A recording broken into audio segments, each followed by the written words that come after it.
Harmon Solar is a family-owned, woman-owned local company that uses top-of-the-line equipment. Call Harmon Solar at 800-281-3189. That's 800-281-3189, or go to harmonsolar.com.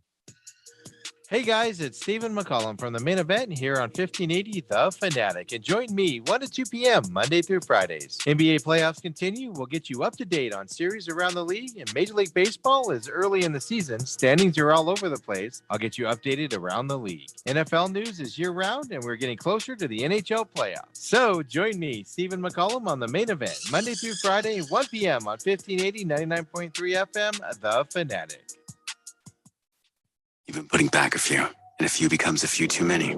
For a moment, you think of calling for a ride, but nah, you live nearby. What's the worst that could happen? You get pulled over, your insurance goes up, you lose your license, you total your car, you kill someone. The results of driving drunk are tragic. That's why law enforcement is out there looking for impaired drivers to save lives. So if you think you're okay to drive after a few drinks, think again. Drive sober or get pulled over. Paid for by NHTSA. Public service announcement from Summit Male Medical. Guys often confuse erectile dysfunction with low testosterone. They are two different issues with two separate treatments. ED is simply a blood flow issue. Low T is a health issue. Symptoms include lack of muscle mass, gaining a few pounds, low energy, irritability, low libido. At Summit Medical, we treat both because we're experts at both. We've been here in the Valley since 2008. We've treated tens of thousands of patients, not only from here, but all over the country, coming to us specifically. And compare our pricing with others. We are the low price leaders. And combine that with the most experienced staff in the business for ED and PE treatments, and that is an unbeatable combination. We dare you to compare. Please do. So if you're having intimacy issues, please let us show you how we can help you tomorrow if you call today. 480-398-1000 or go to summitmalemedical.com. It will be the best call you ever make. My name is William Yank. I'm a 23-year-old, 3-time leukemia survivor. Leukemia Lymphoma Society was this unforeseen blessing because I wouldn't have been able to get CAR T cell therapy. Ways that I advocate for cancer is probably mostly through my podcast and my Instagram or TikTok. It's so vitally important that we have Leukemia Lymphoma Society on our side. To give or get help, visit LLS.org. KQFN Tempe. Also transmitting on K25CD Phoenix at 99.3 FM. And K24EU Fountain Hills at 95.9 FM. People settle down because it's time for what? Showtime. When does it start? Right now. 3, 2, 1. Let's get on with the show. Let's do it.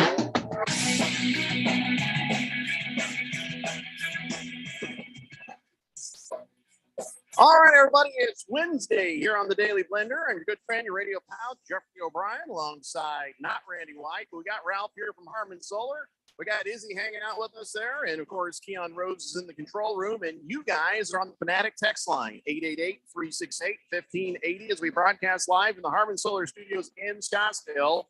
And before anybody says one damn word, the only thing I could think last night was, oh, here come the haters. Here come the haters. There we go. And, of course, number one hater, Ralph, I'm sure, is ready to have at it. But before we talk about last night's bleep show and all the things that happened, I'm about to make two employees very uncomfortable with the fact that it's today is 420 day. Now, of course, these two employees are going to pretend like 420. What is that? And I know they're going to pretend I live a very clean lifestyle and I don't know what these things. What is this thing you call marijuana? How is that? I've never heard of it. So, Keon, Izzy, take it easy. I'm not expecting you to comment here. Wow. I am innocent to the world. I have no idea what you're talking about. Exactly what I thought was going to happen.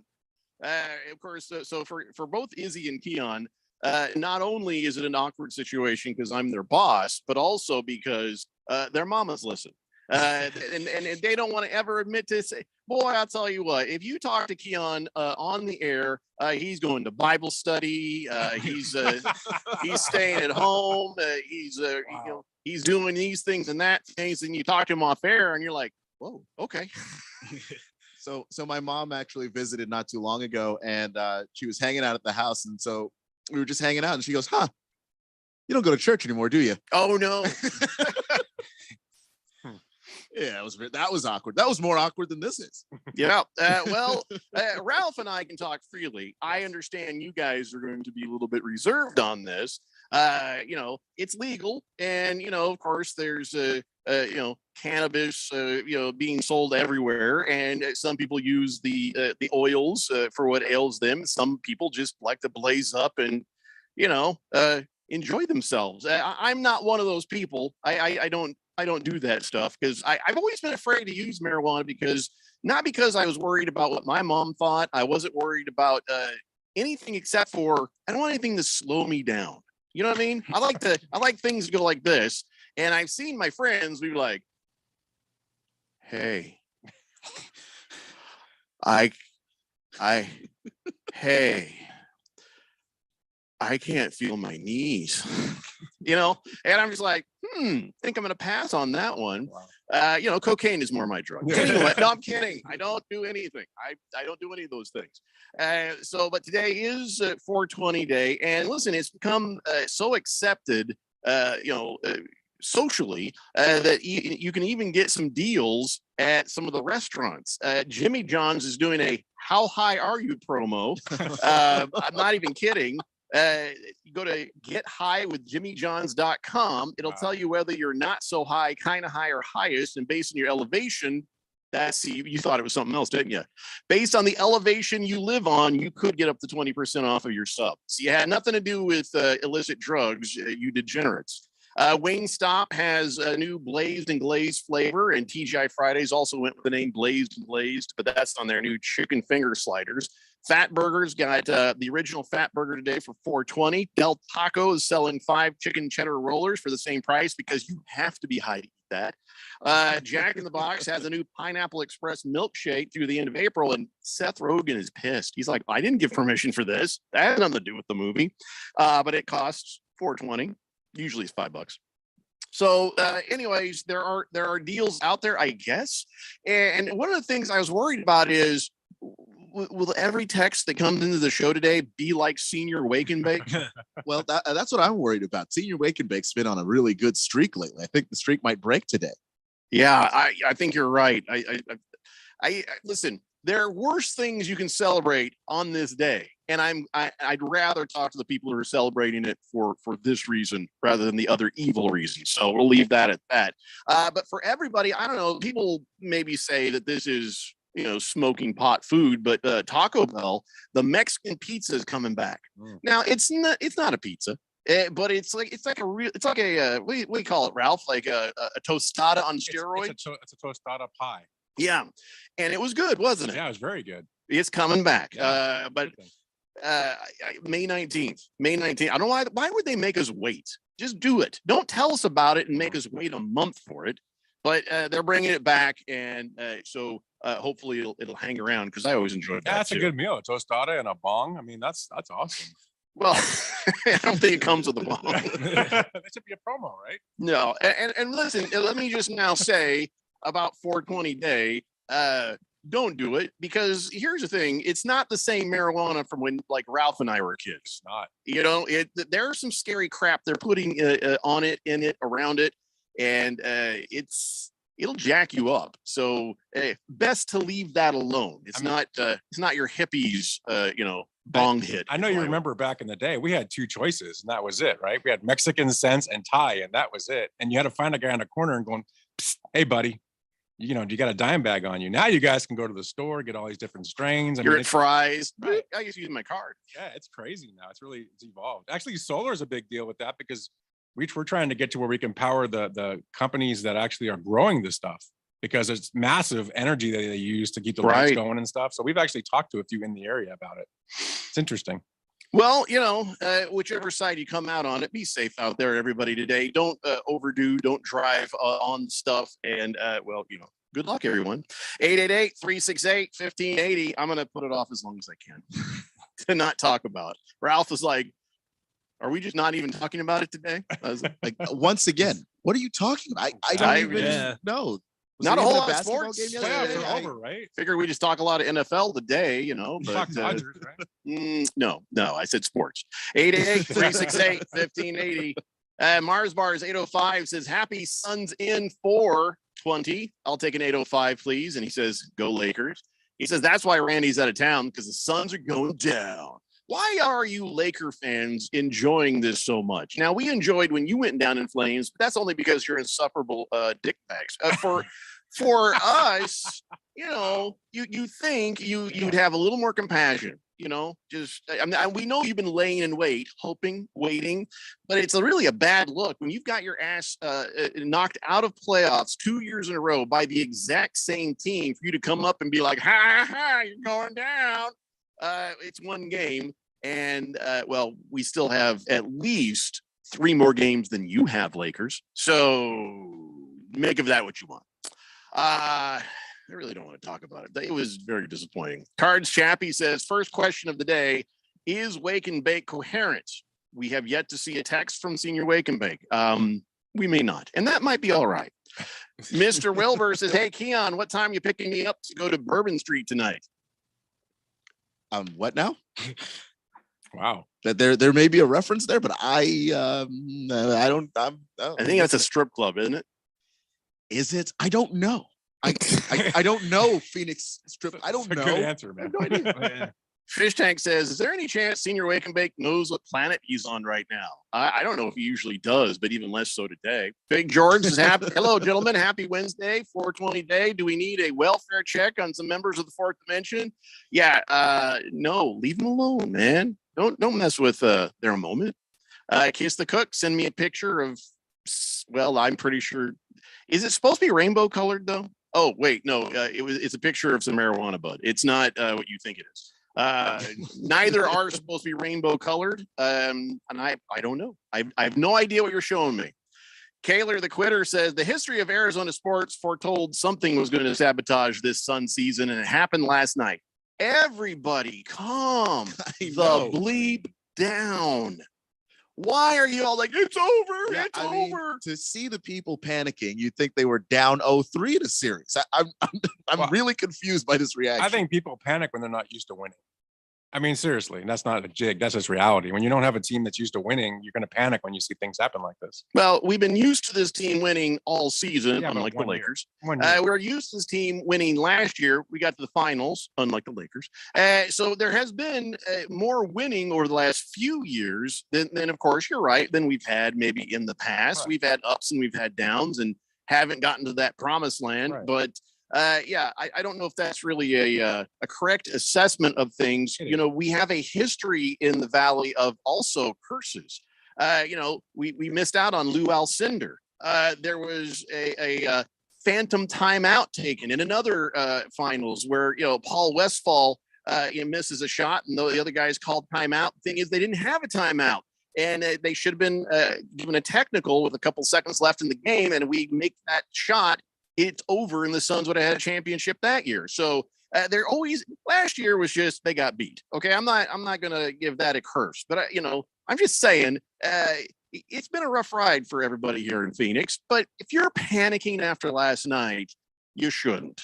Yeah, we've seen some bleep in this town and who knows what happens next, but this is not the time to panic. Listen, have faith in Monty Williams, have faith in Chris Paul, have faith in that bench, have faith in the team. Chris Paul was flat towards the end of the game, and you know, I think they were really rocked by a couple of different things. You saw DeAndre Ayton get frustrated and punch his chair a couple times, and I don't know if that was because he knew that Devin Booker wasn't coming back, or if he was just frustrated with his own play.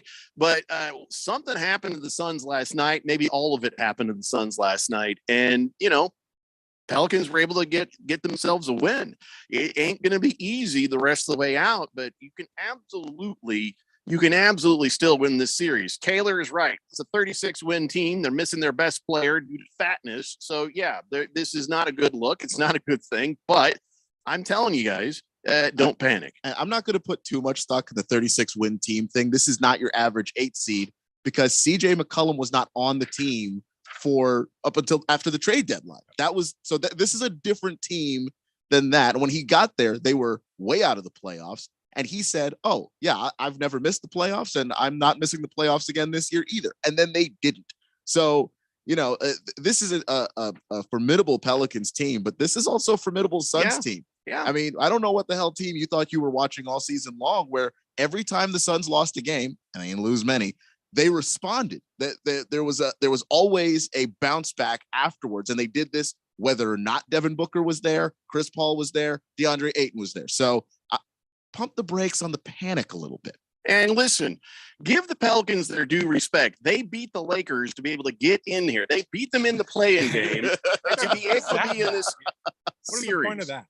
Huh? There's no point to that. What point to A what? bad Lakers team, they beat a bad team. So what? Well, but you missed the joke completely because the Lakers weren't in a playing Oh, I game. know what you're saying. You want me to give you my take? Does anybody want my take? Not really, No, but okay, I'll just go shut up. ahead.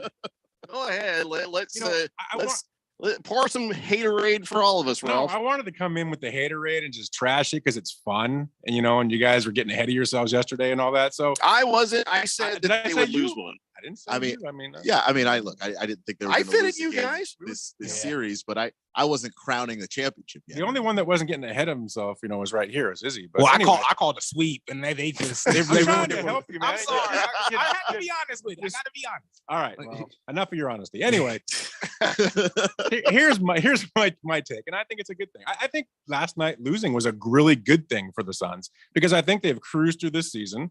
They haven't had a lot go wrong. I mean, it's been pretty easy for them. They're looking at a number 8 seed going, now we're going to cruise through this. And if you looked at the first game, that first half was phenomenal. Came out a little sluggish in the second half, kind of took their foot off the gas a little bit, maybe starting to believe the media and everything else about looking at, they're looking ahead to other series. So what happens is they get smacked in the face yesterday. And I think that's a really good thing because it brings them back to reality to say, hey, you know what?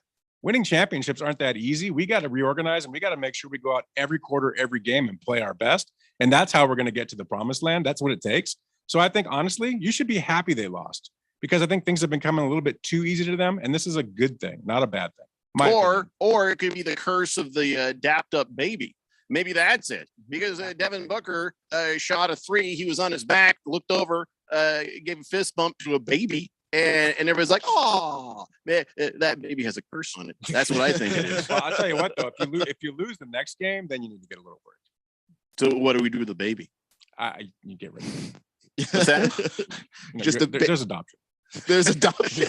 Just send it off to, I don't know.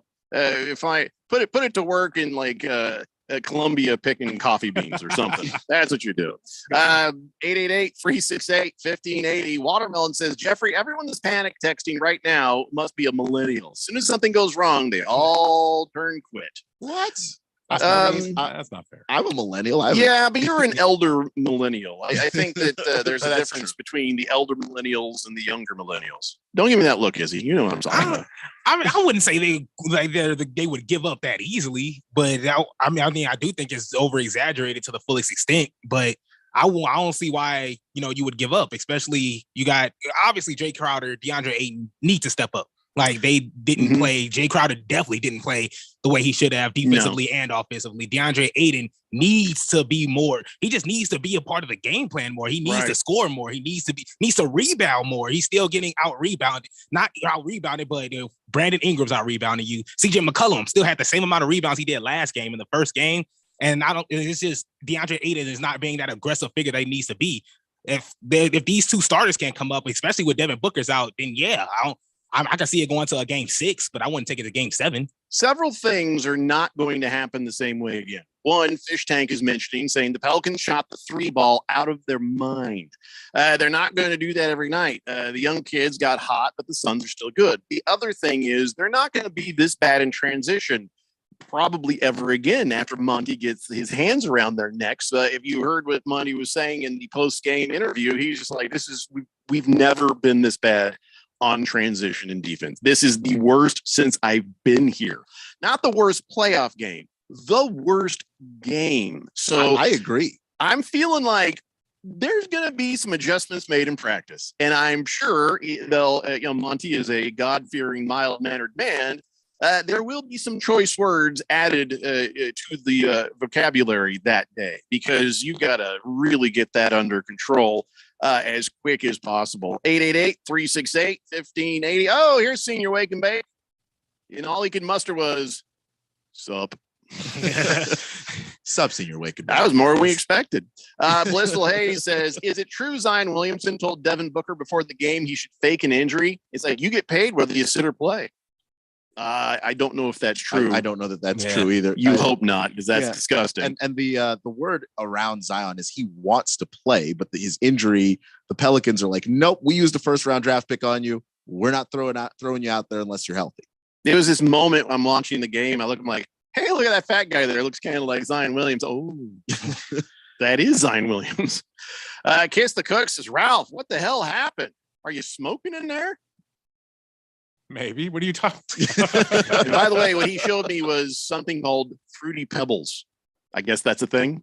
But it's not really Fruity Pebbles. Lost Toby says, Bruce Jacobs guaranteed Suns won't lose. Y'all are fine. Okay. Yeah, well, that's what we need to Bruce fade. Jacobs getting ahead of himself. We know that story happens.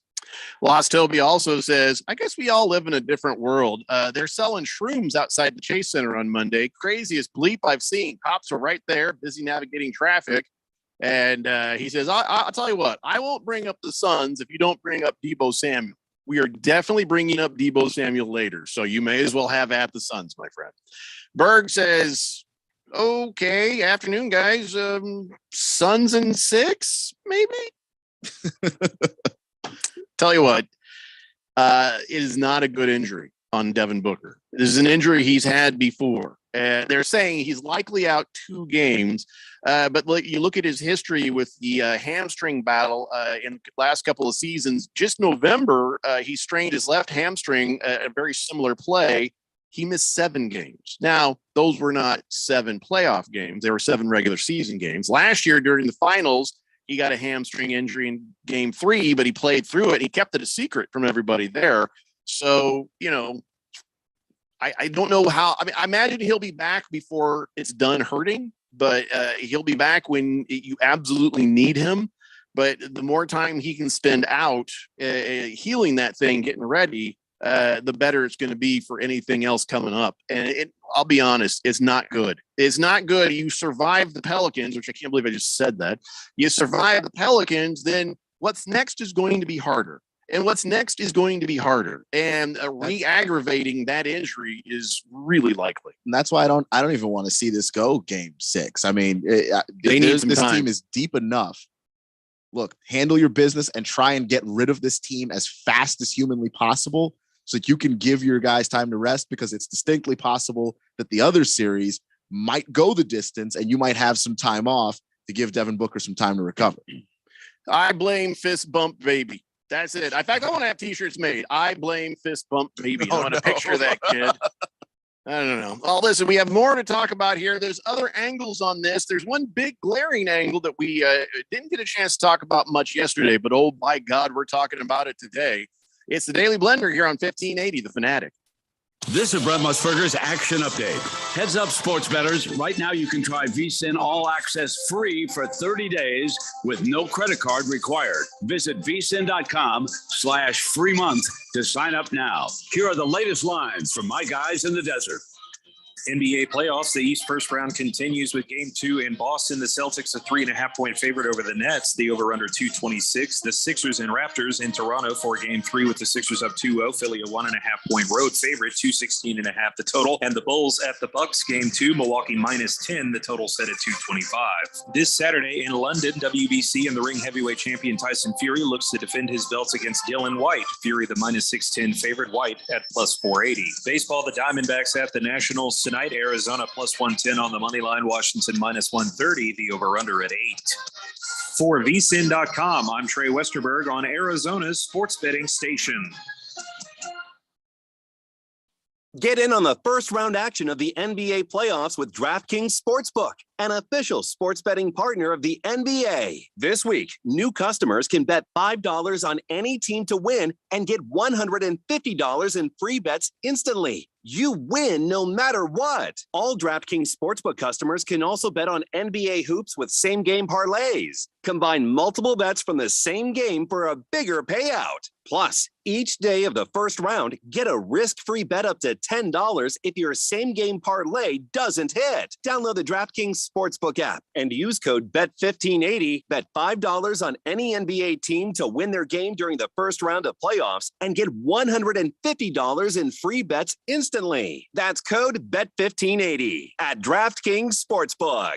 21 and over. Arizona only. Gambling problem? 1-800-NEXT-STEP. New customers only. Minimum $5 deposit. Eligibility restrictions apply. See DraftKings.com/sportsbook for details. There are so many words to describe Panera's new Chef's Chicken sandwiches. The chicken, juicy, succulent, seared. The brioche roll, buttery and toasty. The Parmesan crisps, crunchy, tangy. The secret aioli, creamy and rich. All those words. But when you have a bite, you might just be left speechless. Panera's new Chef's Chicken sandwiches. Enjoy $1 delivery fee when you order on our app. Restrictions apply. For details, visit panerabread.com/delivery info.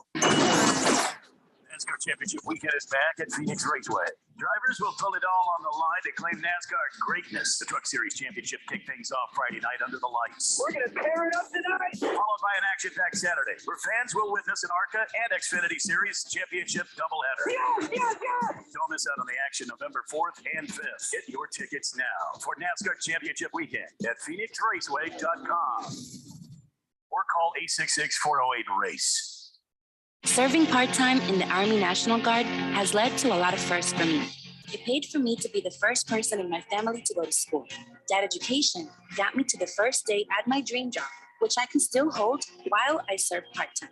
That job and the home loan benefits I got from the Army National Guard helped me buy my first house.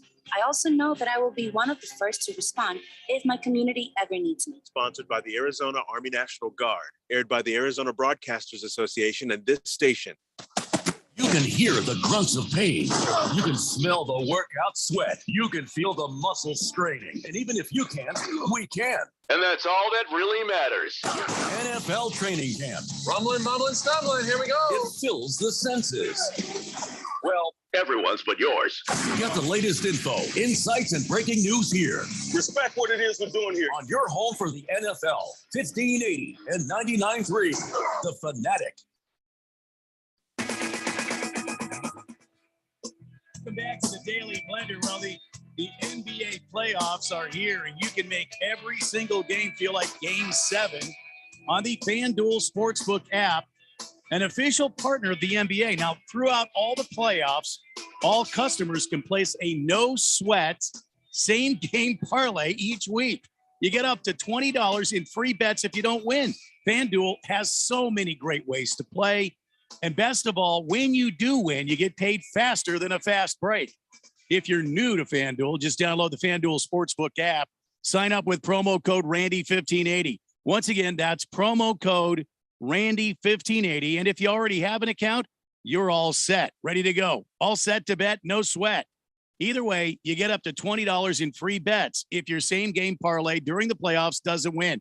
FanDuel Sportsbook, an official partner of the NBA. Remember, you've got to be 21 or older, present in Arizona. Refund issued as a non-withdrawable free bets that expire 7 days after receipt. Max free bet, $20 per week. Restrictions apply. See full terms at sportsbook.fanduel.com. Gambling problem? You need to call 1-800-NEXT-STEP or text NEXT STEP to 53342. All right. So remember when I said the haters were coming? Well, they're here. The haters are here. I have some texts on the way, but one of the things that surprises me is that Kaler the Quitter turns out to be such a hater. He says Warriors, Heat, and 76ers are showing how contenders are supposed to play first round scrub teams. Kaler, I had no idea you were anti-Suns, so I guess I would have never hired you had I known that. By the way, Ralph, yeah, is that a new style Dodger hat? Is that what that is? No, they use it a lot in spring training, and they use it in batting practice sometimes. I don't like it. Just has a D. You don't like the D? No. Well, easy. I'm just saying. I've heard you're a big D guy. So. Well, nobody likes the D as much as you do. I like the A. Wait, no, that's probably, yeah, that's even. You can have the A. Big George says, oh boy, that game yesterday was hard to watch with Devin Booker going down, the Pelicans training all those threes. Suns will still win the series, but I can see the Pelicans winning maybe another game or two. Suns in 6 or 7 might not be wrong. Let's pray that Devin Booker gets back sooner rather than later. Well, absolutely. It's all you can hope for. Donnie says, you guys are so screwed about Booker. Good luck. Donnie is just, you're an insufferable Minnesota fan, and the karma has come back for you. We'll get to that in a second. Thunder Snow says the D is for douche. Nice. Blissful Hayes says Suns players and coaches should just call in sick for the next 2 or 3 games until Booker is healed. Problem solved. I don't think you can do that, Blissful Hayes. Not sure that's how that works. I'm okay with it if it worked, but it won't work. They're not going to pause and wait. It's just it'll be bad. Dog named Boo says sacrifice the baby. Well, we'd need the parents' permission, but you're probably right. Just the Tip says, good afternoon, gentlemen. I'm very thankful for Harmon Solar sponsoring the Daily Blender. I'm making a list of advertisers and thanking them for what they do for the blender, whether or not I can use their services. With that said, I'd also like to crack on Ralph, but today I don't have to. He's made every joke I can make just by wearing that beanie. Not a beanie, but appreciate the support. It's a nice way of, come in there real nice and then just kick you right in the, Yeah. I like that. I've been married a long time. I get it. Senior Egg and Bake's not screwing around. He just like, isn't everything Ralph eats fruity? I don't. He's Senior Egg and Bake. What do you want? All right. So fist bump baby has cursed the Suns. Devin Booker, as soon as he touched the child, hurt his hamstring. I think that child, don't sacrifice the baby. And no, we don't need to send that baby to work in the coffee fields of Colombia. I think, though, the baby should be banned for life from the Foot Fungus Arena. I think that should happen. Does anybody disagree? Ban the baby. Ban the baby. I mean, here is this absolutely cool moment for this kid that there's going to be pictures and they're going to tell this story forever. And this baby's not going to be allowed to come back to the stadium ever again. Yeah, and I'm all for it. Ban the baby. Ban the baby. It's going to be a 25-year-old man, and they're going to be looking at the age-progressed pictures of, like when people get lost and they age the person up just in case you can somehow find them. There's just going to be security going up. No, you were the baby. Ban the fist baby. Can't have you. I would like to buy tickets for that baby. To be every game. I'm going to buy tickets for that baby to go to the Staples Center. That's what I'm going to do. That's fine. We'll take it. And the baby. All right. So if you look at the game, there were some things that will probably not happen again. You're not going to see the Pelicans get not that hot with the threes. You're not going to see the Suns play the transition defense that badly again. And now everybody's going to have to step up and, do what they're supposed to do. Because we knew that I thought it'd be Chris Paul, to be honest. We knew injuries were probably going to happen during these playoffs. And that's why they have a deep team. I'm not happy about what happened last night. I'm not happy about the struggle it's going to be without Devin Booker. But, I'm not worried that they're not going to make it out of this round. But here's one thing I am worried about. Once again, here is a fact. Now, you can say conspiracy theory, but I'm going to say this is a fact. Chris Paul is now 0 for 14 in playoff games with Scott Foster as a referee. That is a true statement.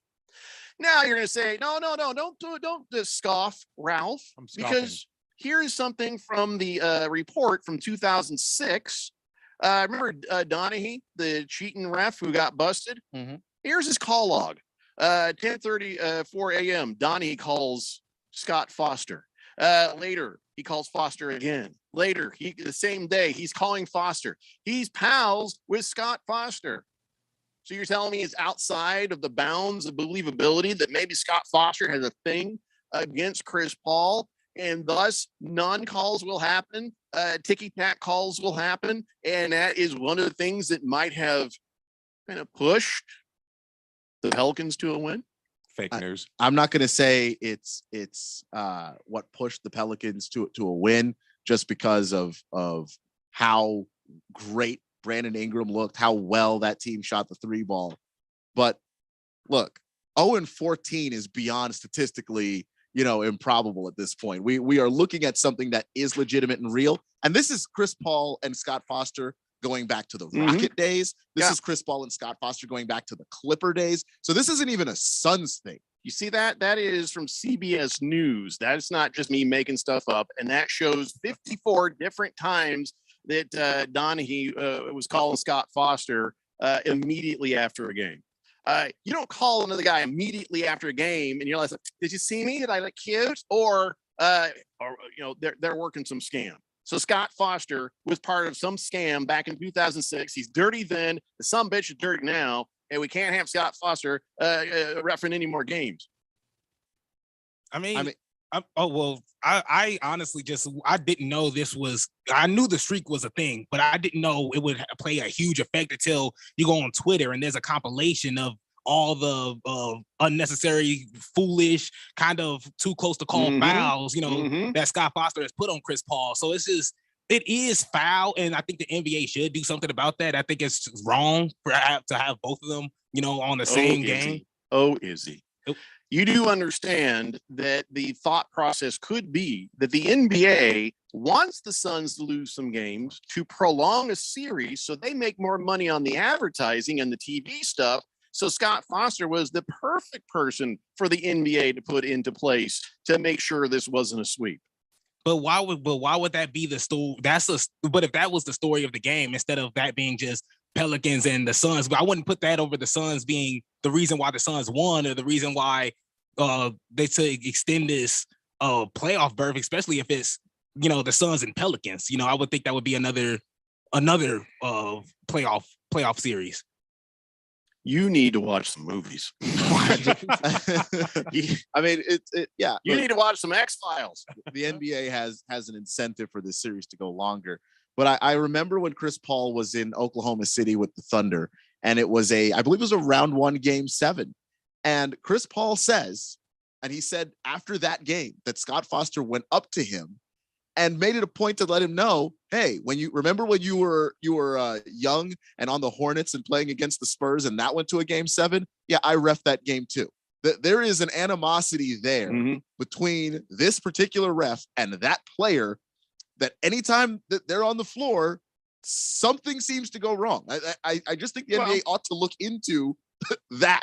There is something to that, but there's also something to Chris Paul is not blameless in this as well, because back when I was in Southern California and back when the Clippers were the team on that station, and I was watching the Clippers every damn day, talking about them like we talk about the Suns, I remember saying, I wish Chris Paul would knock it off with the refs. He's over critical and constantly like, I was like, you're making it worse. And that was a thing I didn't like about him for the longest time that made me think this guy's an a-hole.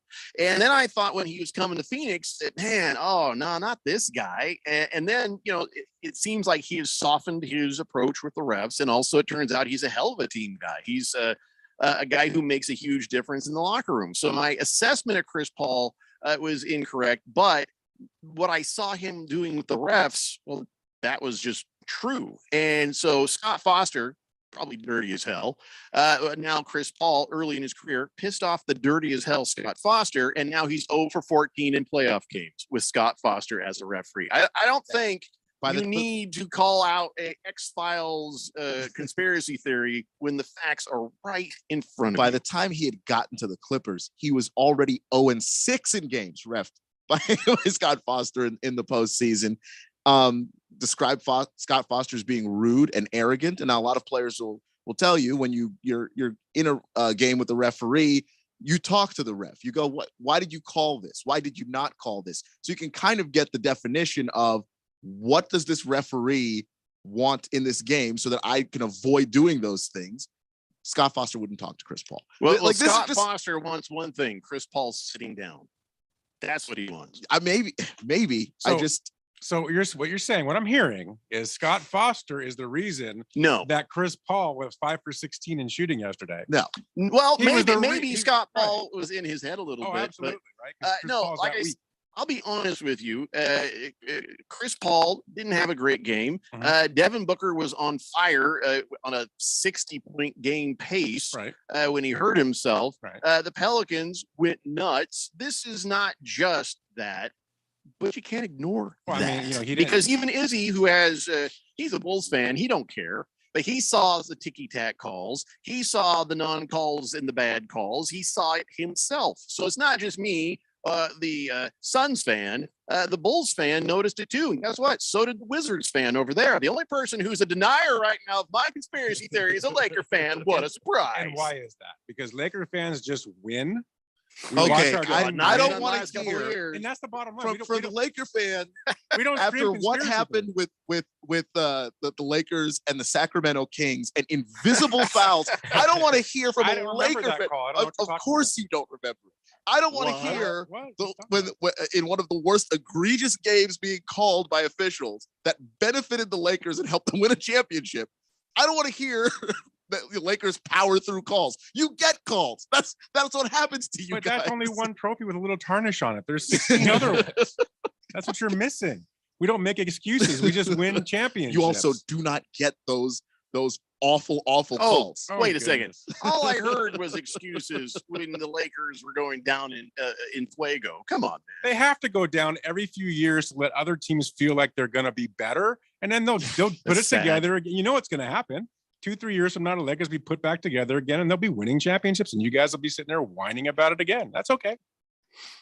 It's just reality. It's been happening my whole life, and just going to continue to happen. I hope that one day you guys are like the Yankees, and just 10 years pass. Never and nothing happens. So you just know that it's possible.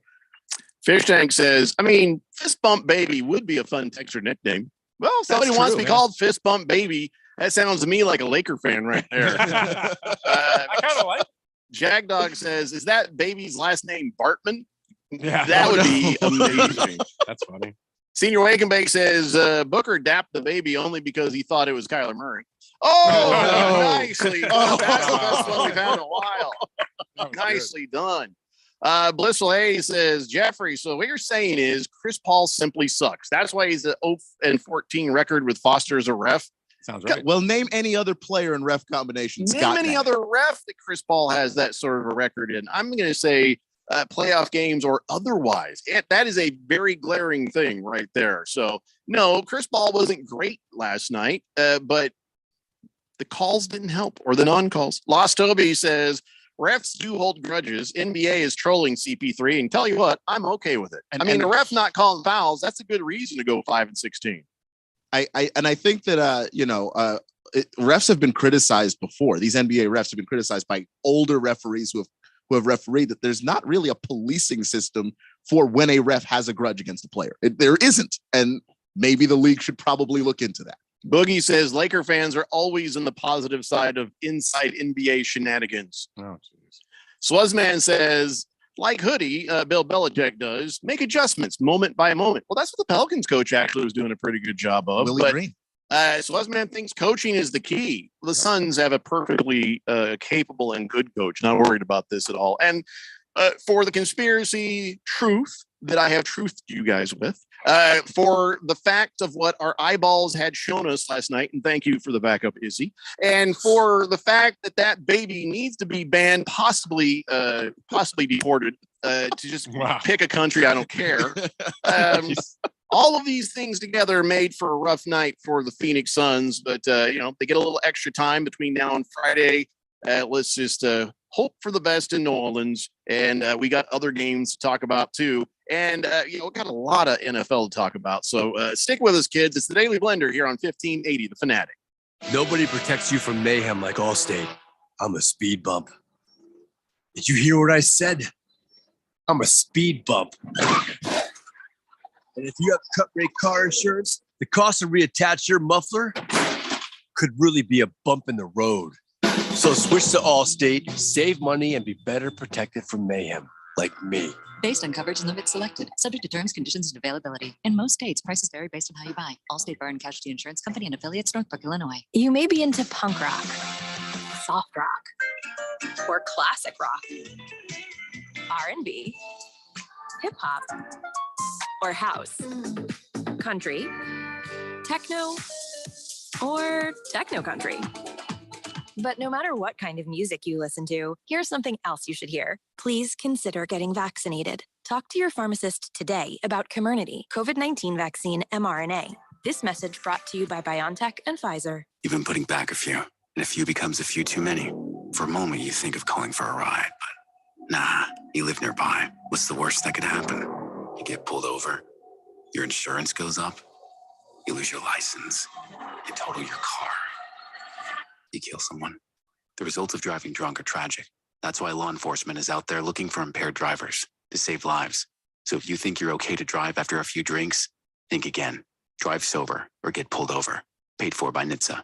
Your home has gone way up in value, but have you taken advantage of it? This is Rob Canyer with a phenomenal opportunity to tap into some of your home equity, earning tax-free income and eliminating your mortgage payment while staying in your home as long as you want. With home prices leveling off, don't wait to learn more about the new reverse mortgage. This is a safe and proven money-saving and tax-free income opportunity for homeowners age 62 and older. Call me, Reverse Rob, and learn more today at 602-REVERSE. That's 602-738-3773, or download my app by searching Retire Right with Reverse Rob. Are you a planner? Do you like to plan ahead? Then, of course, you already have a plan to call Harmon Solar, right? Bruce Jacobs here. It should be at the top of your list to get solar now and enjoy huge savings next summer, up to 85% on your monthly bill with zero down and no payments for 12 months. Then you can plan what to do with all that extra money. Harmon Solar is a family-owned, women-owned, local company that uses top-of-the-line equipment. Call Harmon Solar 800-281-3189 or go to harmonsolar.com. Your home for NASCAR, 1580 and 99.3, The Fanatic.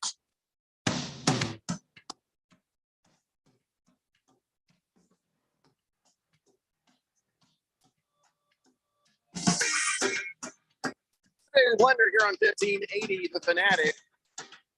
All right, so if I'd have bet on the Suns last night, that might have been bet.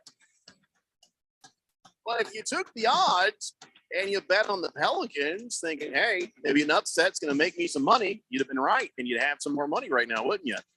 This is the time to have fun, take some chances, and see what you can do. The NBA playoffs means next level basketball, so you want to get in on this first round of action with the DraftKings Sportsbook, an official sports betting partner of the NBA. Now, this week, new customers can bet $5 on any team to win and get $150 in free bets instantly. You win no matter what. And then, of course, if you're already a member, you got the same game parlays. And what's cool is each day of the first round, you can get a risk-free bet up to $10 if your same game parlay doesn't hit. So download the DraftKings Sportsbook app right now. Use promo code BET1580. Bet that $5 on any team to win their game during the first round of the playoffs and get $150 in free bets instantly. Promo code Bet1580 at DraftKings Sportsbook. Remember, you got to be 21 years or older, Arizona residents only. Gambling problem, call 1-800-NEXT-STEP. New customers only. Minimum $5 deposit. Eligibility restrictions apply. See DraftKings.com/sportsbook for more information. 888-368-1580. So, Ralph, you done pissing people off? No, I'm never done pissing people off. No, I said done. You've done, not that you are done. Okay, good. I'm glad. Just the tip says 0-14. Do you know what that is, Ralph? 0-14. 0-14. Yeah, that's the Dodgers playoff record when finishing first in the NL West since the last time they won a real World Series back in 1988. No, that would be 2020. Well, that was that was COVID. So I didn't just make this shirt up. Asterisks it. You might want to. There's no. If I were sitting right there, I get my white out, put a little asterisk on it for COVID. This is from the Dodgers dugout. It was given to me by a Dodger. COVID series ain't a real series. And which real Dodger gave you that? My son's buddy that got drafted by them last year. He's with the Dodgers right now. Well, that's actually kind of cool. Yeah, he gives me stuff all the time. It's a shame he went to the evil empire, though. Yeah, it's a shame that we have a 6'7" lefty that throws 199 miles an hour. It's terrible. Now, listen, I can like the guy. I don't have to like the team. So congratulations to that kid. I'm not like Bill Burr. I will not like the individual Yankee players. I hate the players and the team. I mean, that's how deep my hatred for the Yankees goes. That's good. When it comes to the Dodgers, I don't hate them quite as much. So I can appreciate a good player playing for the Dodgers and your son's friend getting there. Well, that's a hell of a thing. So good for him. Beyond that, they can all rot in hell. So Senior Wake and Bake says, "Hey, Garbage Pail Ralph. Fail Ralph. Wow. Stop oozing your Laker pus. Go Suns." Oh my God. Was that Senior Wake and Bake? Sure was. Oh, that's good. Keep smoking there, buddy. He's awake and baked. Ukla says, "I wish Ralph was a speed bump." Hi, Izzy. Hi, Keon. Hi, Radio Pal. He dislikes you so much. He actually said hi to me. He usually doesn't. Mr. Pringle says, "Discussion topic. Tommy Chong was ahead of his time." Tommy Chong was never on time. We've had him on the show, and he was a fun guest to have on the show because I was able to mess with him. That's the other reason I never smoked pot, was because I had far too much fun messing with the people who did. You know, you stand there in front of somebody who's really high, and you see what I'm doing. They sort of shift your weight as you're talking and kind of do like this, but slower than this as you're talking, and it will freak them out. And I've had people say, "Don't. You're high. You're so high." I'm like, "Dude, I'm totally not." And so, yeah, we had Tommy Chong on, and of course, I messed with him a little bit too. And a lovely guy, though, good guy. When was that? That'd be awesome to listen to. I got to see. You know what? I got a clip of when I had Gilbert Gottfried on. I got a clip of Tommy Chong, and it's on an actual CD somewhere. I got to go find it because I was like, I got to protect these cuts because if I lose my computer, I'll lose these. And then now I can't. I don't remember where the CD is. I gotta find it, but I'll find it and we'll play some of that for you. But I actually pulled one on Tommy Chong pretty good, and I'm very proud of that. By the way, since we're talking about, you know, celebrity type peoples and stuff, I do want to take a moment and note the passing of Kent Dana and I always remembered him from Channel 12. I know he was on 10 and later he was on 5 and all these things, but when I watched him the most, it was back when he was on Channel 12. And Epic, I know Izzy and Keon have no idea who he is, but he was the consummate professional. He was the guy. Ralph, you remember Kent Dana, right? I have heard the name. Oh, you didn't? Okay, so you never watched him. No. But no, he was just the nicest guy. He was probably the best news anchor the Valley has ever had. And he was just an easygoing, good guy. In 1994, Randy and I, we did a thing with the Fiesta Bowl parade. And then that night we had to go do a big shindig for New Year's Eve. And when I went to go get fit for the tux, I'm standing there, I look over and I'm like, and I even did this. I looked over, I was like, "Hey, Kent Dana, how are you?" He's like, yeah, pretty good. How are you?" "Oh, not bad. I really enjoy watching you on the news there." He's like, "Oh, I really enjoy listening to your radio show." And in my head, I'm like, "You are so lying." And we had a nice conversation, talked about some various things. What I didn't tell you is we were both standing there in our boxers. So, you know, even in an uncomfortable moment like that, where you're like, "Okay, well, they'll come back any moment, right? We're just not going to stand here pantsless forever, right, Kent?" You know? And then the other thing I didn't say to him, I thought was, "You rent?"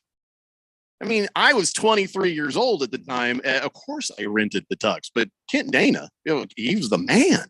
I was really surprised that he was renting, but outside of that, yeah, he was always sweet. Now, him and I have had a lot of mutual friends, and he has been a father figure, a best pal, and just the cornerstone of a lot of media people's experiences in life, not just in television and radio and whatnot. So when I found out last night that Kent Dana had passed away, the first thing that got me was, he's 80?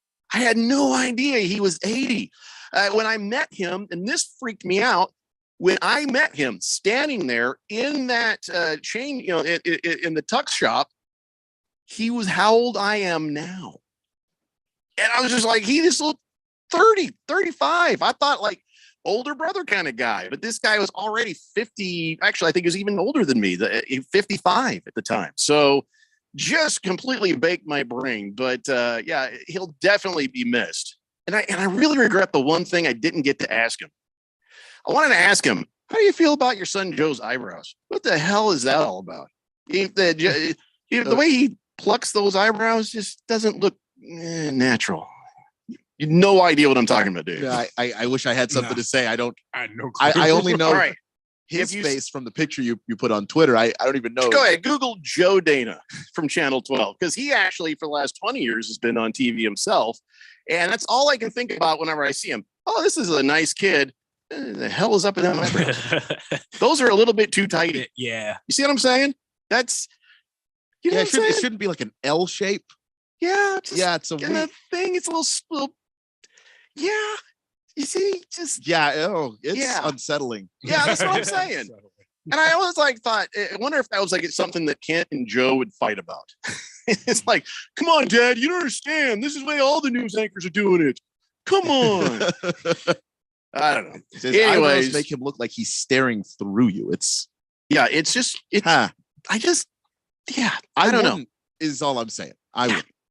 888-368-1580. Kiss the Cook says Kent Dana was a funny guy. Most fun I ever had was playing a round of golf with him. No kidding. Good for you.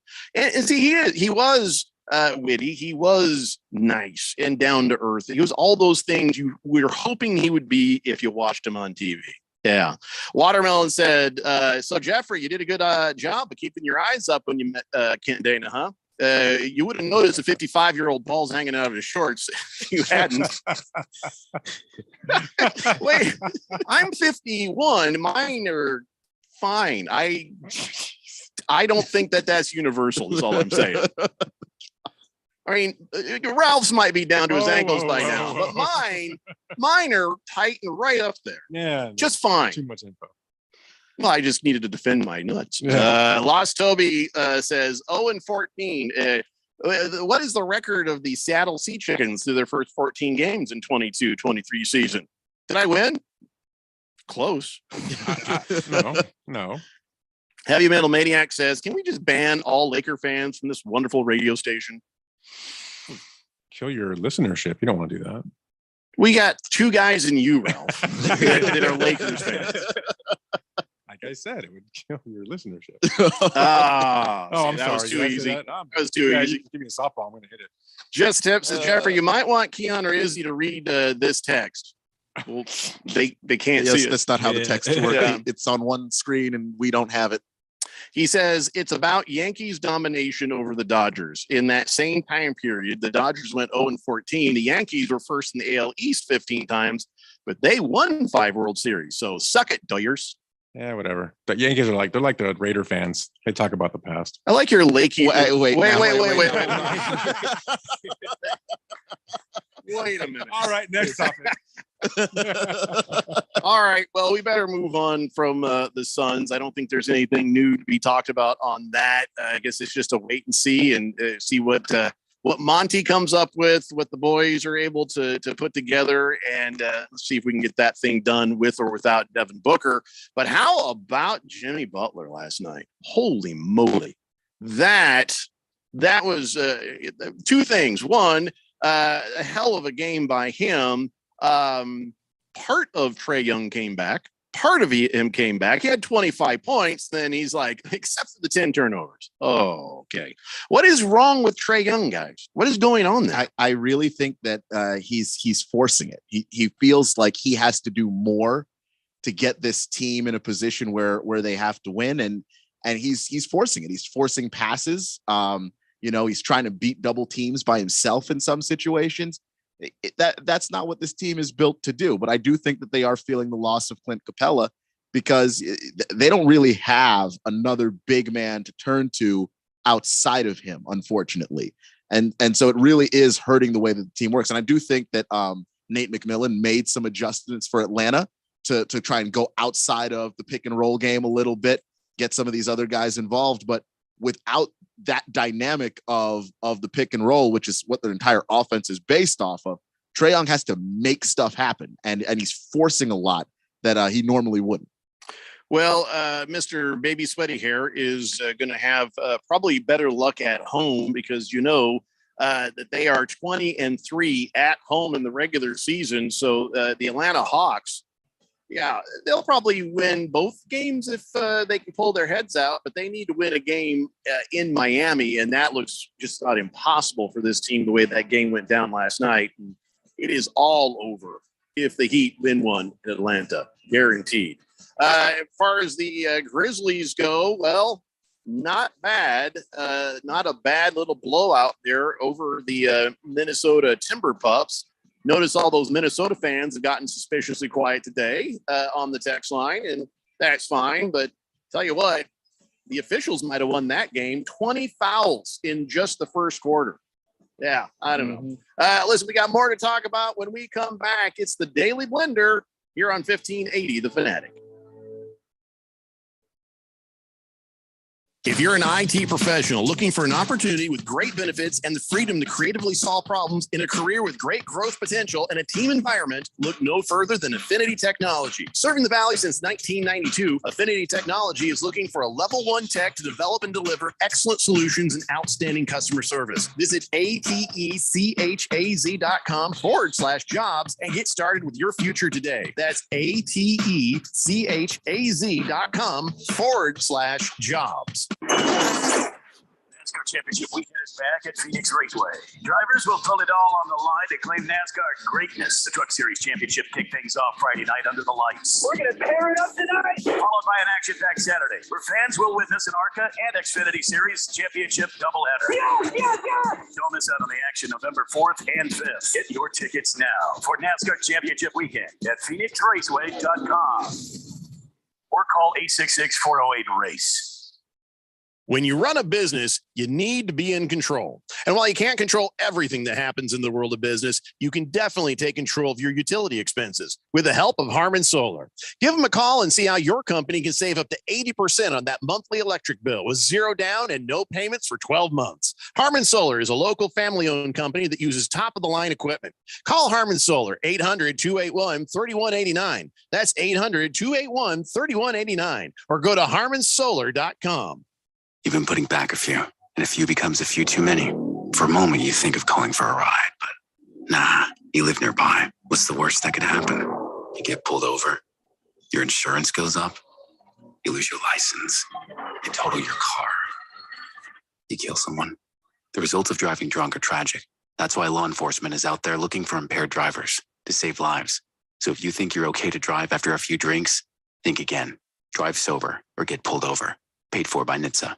Your home has gone way up in value, but have you taken advantage of it? This is Rob Canyer with a phenomenal opportunity to tap into some of your home equity, earning tax-free income and eliminating your mortgage payment while staying in your home as long as you want. With home prices leveling off, don't wait to learn more about the new reverse mortgage. This is a safe and proven money-saving and tax-free income opportunity for homeowners age 62 and older. Call me, Reverse Rob, and learn more today at 602-REVERSE. That's 602-738-3773, or download my app by searching Retire Right with Reverse Rob. I was probably a little bit like you. There was a lot of talk about the COVID-19 vaccines. I didn't know what to believe. And I tell you, everyone has an opinion. Some of my friends got vaccinated and some were against it. But I knew this was an important decision, so I went to somebody I already trusted, my doctor. It's your call, so talk to your doctor or healthcare provider and make the decision that's right for you. You can go to getvaccineanswers.org for the latest information. That's getvaccineanswers.org. Brought to you by the Ad Council. Live from the Harmon Solar Studios in Scottsdale. This is KQFN Tempe. Also transmitting on K25CD Phoenix at 99.3 FM. And K240U Fountain Hills at 95.9 FM. Quiet, people, settle down. Because it's time. For what? Showtime. When does it start? Right now. 3, 2, 1. Let's get on with the show. Let's do it.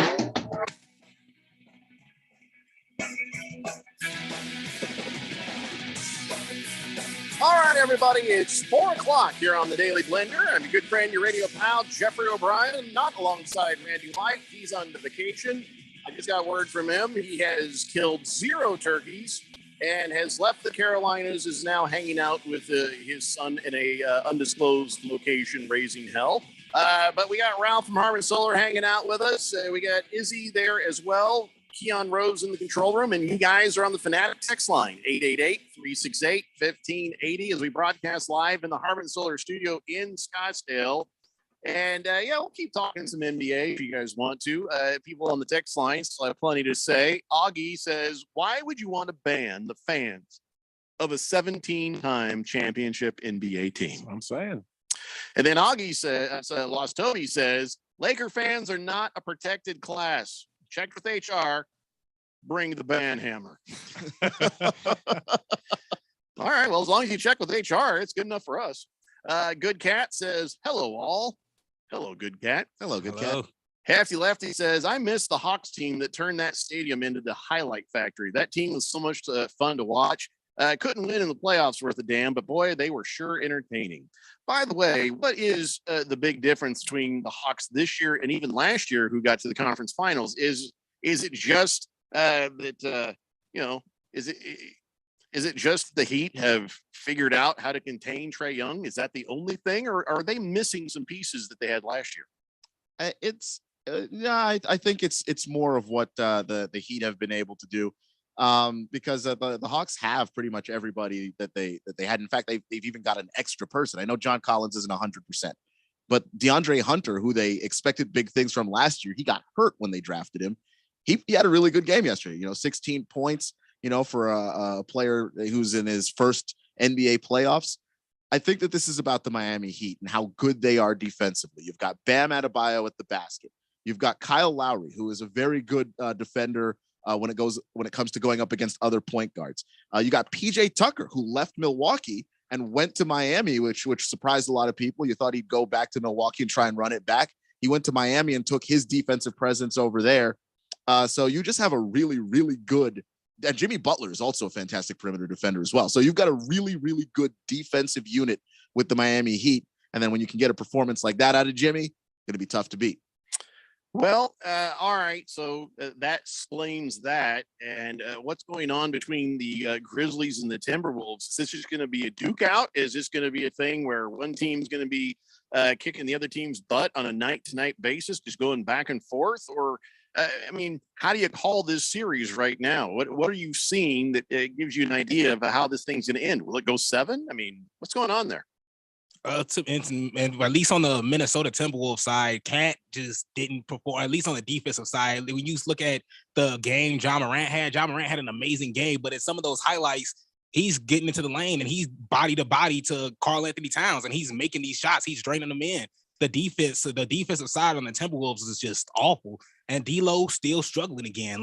Nobody is coming up. Nobody's stepping up for this team besides Anthony Edwards, who's still, even though he had 20 points, he's still putting up big numbers for the team. It seems like he's the only one that kind of wants to hoop and wants to bring them into this game. Actually, you're incorrect. What it is there's a baby in the audience. I think they need to ban babies. They need to ban babies. I just think this time, they didn't have their protester come down and really get them in the mood. They didn't have anybody chaining themselves to anything or gluing themselves or coming down Spider-Man style from the ceiling. Some protester needs to make this happen. I don't understand it, but they didn't get that done. And so now they're struggling. Do you think they'll realize that and say, hey guys, could you just leave? Well, wink, wink. We'll leave a door open for you. Just let one through. Just, look, there's a key under the rug on the south side of the stadium. Just, So what games do we have tonight? There's games every night, right? Or in the first round, you're going to get, I think the Nets and Celtics are playing in moments, right? Yeah, the Nets and Celtics are tipping off right about now, actually. Okay. Keep us up to date on that, please. And of course, later tonight, you have the at 5, 76ers and the Raptors, and the Bulls and the Bucks will poor Izzy. He'll have to watch that at 6:30 p.m. We're sorry that you actually get off in time to see this. Our condolences.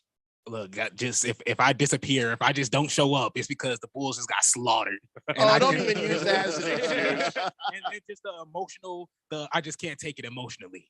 All right, so Ralph won't be here tomorrow, so we don't have to worry about him heckling you. But I think that Keon and I can promise you, Izzy, if things go really badly for your Bulls, we won't say a word. We won't even say a word about it. I'm not believing this. I don't. What the hell? I'm trying to be nice. No, Jeffrey is a man of his word. I know it's hard to believe because you didn't expect him to go as hard at your Bulls the other day, and it was like nonstop. But Jeffrey, if he promises something, I know this to be a fact. In fact, he'll do it. You will get to be the person who talks about the game, breaks down the game, and you will lead the discussion there. And we may actually talk with you about it, but I will not say anything mean. I promise you that. So will you come to work tomorrow? All right. Yeah. I'll come. I'll come to work, but I'll give you an example. During the NFL season, my Washington Commandos were just devastated by the Cowboys. I mean, they lost by a lot. We don't have to talk about it. The point is, Jeffrey said he wasn't going to say anything mean, and he didn't do it. So if that's what it takes. Hey, I need some good karma right now for my sons. I am definitely not going to betray you on this point. Now, I will have to read what the texters say, so you can't hold that against me. Right. And we'll try to buffer that best we can. Ralph, you will never get this deal. Oh, I already know. Because every time my team loses, you jump all over it. That's fine. Only because every time our team loses, you jump all over it. So fair game, Ralph. Fair game. I'm fine. I can take it. We would need some sort of a treaty. 888-368-1580. Lost Toby says greatest rivalries in NBA history: Celtics versus the Lakers, Wilt versus Russell, Magic versus Bird, Jordan versus Pistons, Kyrie versus Vaccine, Shaq versus Free Throw, Zion versus Food, and CP3 versus Scott Foster. Lost Toby, that was brilliant. That is like a text of the day kind of thing. Nicely done. We got to get like a sponsor for text of the day where you get like a slushy. I don't know what you get. Something. I don't know. Sandwich, maybe from a sandwich shop or pizza. Something. I don't know. Text of the day. Yeah, I'd say that's pretty good right there. Swesman had a pretty solid one. Not Swesman, but Senior Wake and Bake had a pretty solid one earlier. Yeah, that's true. Good Cat says Anthony Edwards is an NBA player. Because I thought Goose died after ejecting. Right. Totally different guys. Different Anthony Edwards. Blissful Hay says, I like the entertaining banter between Kat's dad and Jaw's dad. I didn't get a chance to see that video. Somebody tell me about it. Yeah, no, basically they were on the sideline and I didn't, you couldn't hear what they were saying, but they were clearly just having fun and just enjoying the fact that both of their kids are out there playing right now. And, could you believe it? And they were just laughing. I mean, they just looked so happy to be there. It was, like a heartwarming thing. It'd be great if Karl Anthony Towns' dad and then Jaw's dad, something went too far. And then they brawled. They just brawled right there. Heartwarming moment just turns ugly. Because that's the way things are at basketball games and football games and baseball games these days in the stands. By the way, back to this. Have you seen the previews for that Top Gun 2, Ralph? I have not. Now, you and I, we saw that in the damn theater. We did. As God intended. Yep. And we were like, oh. And a lot of people joined the damn Navy to fly those planes, when that happened. And so now they're back. They're in actual, this is not CGI. They're in actual F-18s. If something gets exploded, well, that's probably CGI. But they're actually in the planes flying. And I saw this little clip where Tom Cruise is kind of crazy. And he has the cast who play the pilots. They weren't going to get to sit there in the cockpit and just lean and turn and with the green screen. They're actually in the planes. By God, they're not flying. There's, but they're in the planes taking the G's, and he had them go through all of the training and all these different things, like probably more than you needed as an actor. And I'm watching this clip, and they're talking about it, and you can see what the actors are doing and how they're doing stuff with the cameras. And I'm like, oh God, help me! This might be a good movie. This might actually turn out to be something pretty good, Ralph, because all these reboots, all these remakes, all these, let's go back 50 years later and visit something. A lot of times it's just damn horrible. This actually looks like it might be all right. I would definitely go watch it. I love the first one. I'm kind of excited about it, to be honest with you. I mean, I don't know. I saw the trailer and it looked like they actually tried to tell like a competent story, like a good movie. Instead of just, hey, if we got a bunch of familiar faces, we'll go ahead and take your money. And, if you like it, whatever. It looks like they're actually trying to make a good movie here. I'm interested. That was actually when I was 15, the first movie where I walked into a movie theater and I said something and got a huge laugh. That realized it. Now, later on, I'm not even kidding. When I was working on new material, what I would do is I'd go to a movie theater and I'd sit down in an area and I'd talk to my friend, and I'd talk to my friend kind of loudly, and then people around us would kind of laugh. Then I'd talk a little louder, and then by the time I'd be standing up facing the crowd and doing stand up and making everybody laugh. And that's how I work on some new material. It wasn't as sophisticated on Top Gun, though. I walked in with my friend Jeff, and as we're walking down, and went, "Who fought it?" Like Eddie Murphy, and everybody just died. That was my favorite Top Gun memory right there. Karate Kid was when I went with a girl and she wouldn't let me hold her hand. That stung. I didn't know she was a lesbian. 888-368-1580. None of these things are related. I know. Bruno Baller says, now, which one did Anthony Edwards play on Revenge of the Nerds? Was it Gilbert or Lewis? I don't know. Can I tell you what, though? Keon, don't get mad. Don't get mad. Okay. Revenge of the Nerd theme song is your ringer on my phone. Wow. I'm not mad about that. That's just funny. Because you talk about how you're kind of a nerd. So I actually put that song there. And it's kind of a nice ringtone, I'll be honest with you. You should call me sometime when I'm sitting there with you. You can hear it. It's pretty good. I gotta get something for Ralph. What should I put on my ringer for Ralph? Sure, if you ask the Texans, they'll give you a bunch of great ideas. That's true.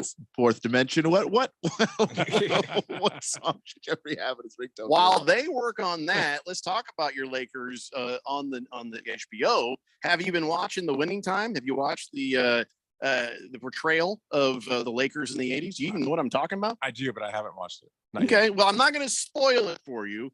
I know how it comes out. It's okay. Okay.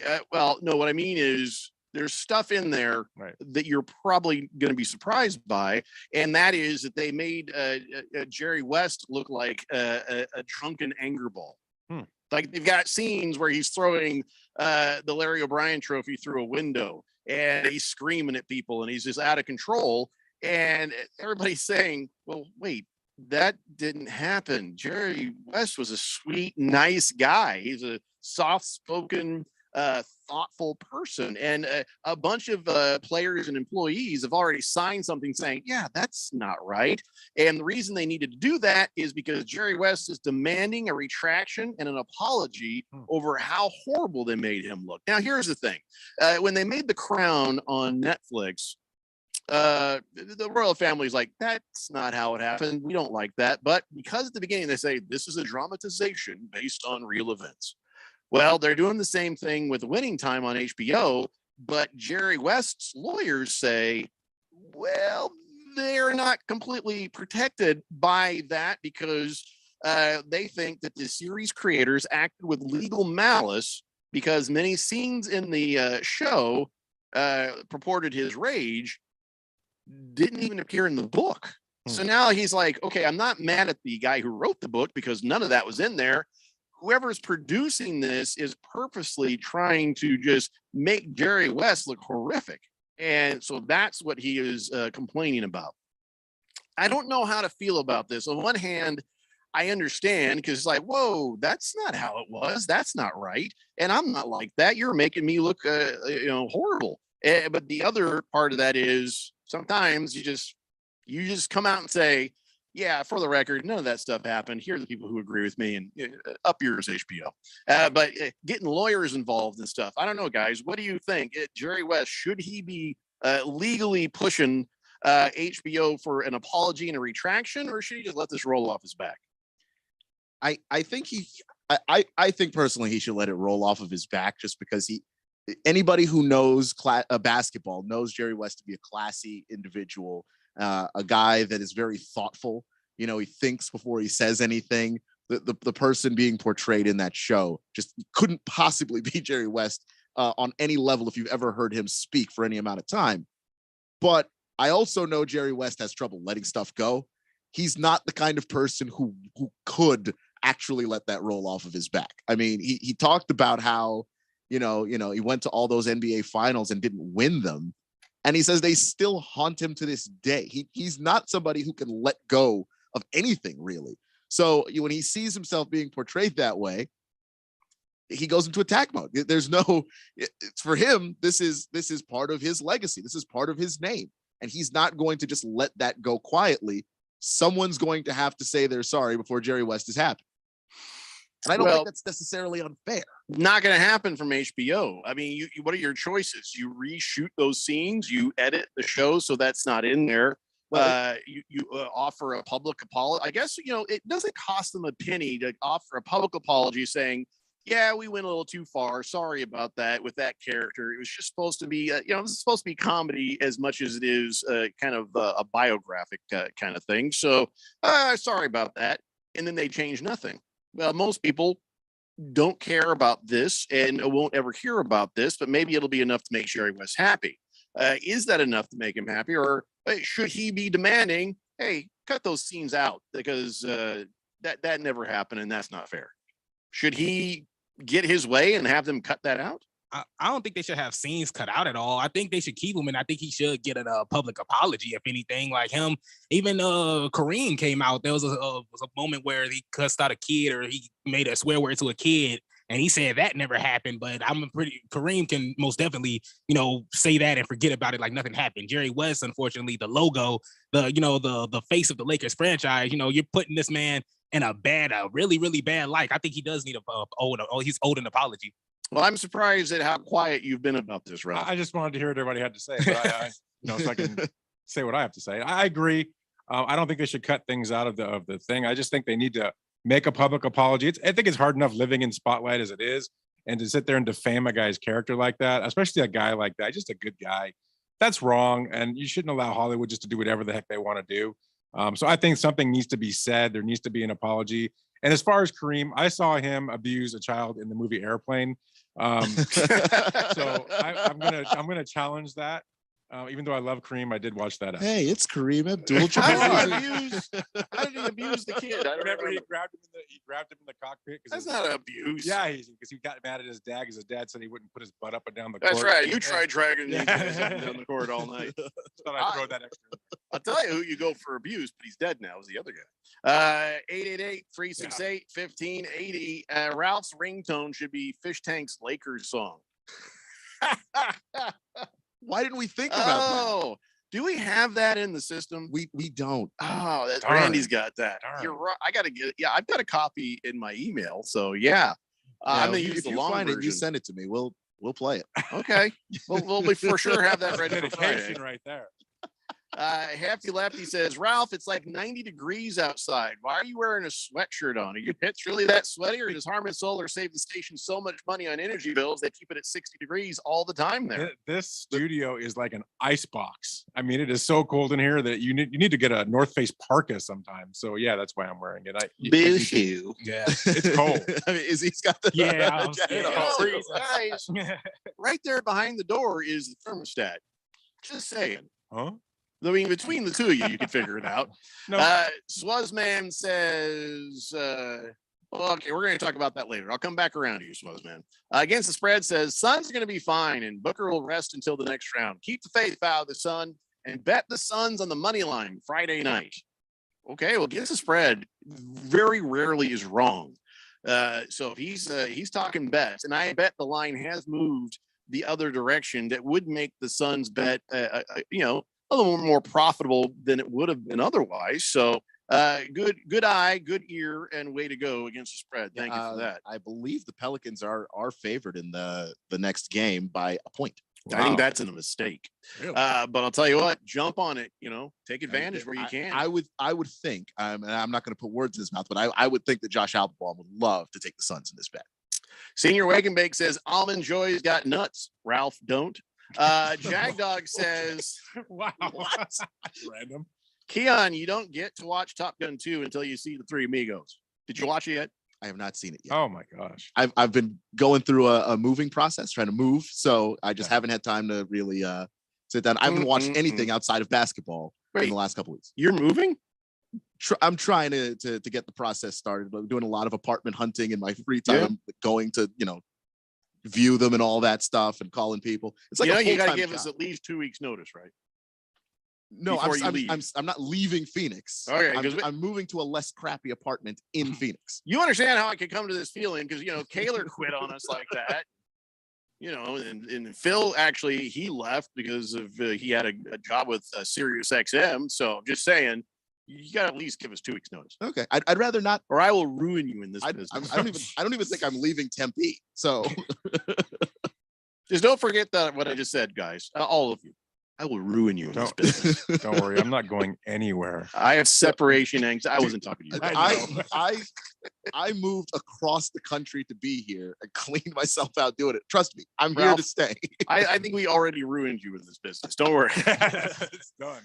All right, we got to take a break. When we come back, I got some more NFL quarterbacks to talk about today. That's right. It's a Daily Blender here on 1580, The Fanatic. You may be into punk rock, soft rock, or classic rock, R&B, hip hop, or house, country, techno, or techno country. But no matter what kind of music you listen to, here's something else you should hear. Please consider getting vaccinated. Talk to your pharmacist today about Comirnaty, COVID-19 vaccine mRNA. This message brought to you by BioNTech and Pfizer. NASCAR Championship weekend is back at Phoenix Raceway. Drivers will put it all on the line to claim NASCAR greatness. The Truck Series Championship kicked things off Friday night under the lights. We're going to tear it up tonight. Followed by an action-packed Saturday, where fans will witness an ARCA and Xfinity Series Championship doubleheader. Don't miss out on the action November 4th and 5th. Get your tickets now for NASCAR Championship weekend at PhoenixRaceway.com or call 866-408-RACE. Hey everybody, Mark Asher back to tell you about my great friends over at the Lund Mortgage Team. Now, we've seen interest rates go as low as we've seen them in years recently. We've also seen them bouncing around. A lot of uncertainty of what is going on in the loan game as far as mortgages are concerned. That's why I lean on my friends at the Lund Mortgage Team. They have been in business for 20 plus years here in the Valley. They only lend in Arizona. They are trusted. They'll get you that reliable quote. And if you're thinking about refinancing, whether it's to just lower your rate, maybe lower the terms of your rate, maybe down to 15 or 20 years, or if you're like, hey, we got a lot of debt on the side, we got some problems going on, we want to consolidate debt, or I've always wanted a pool.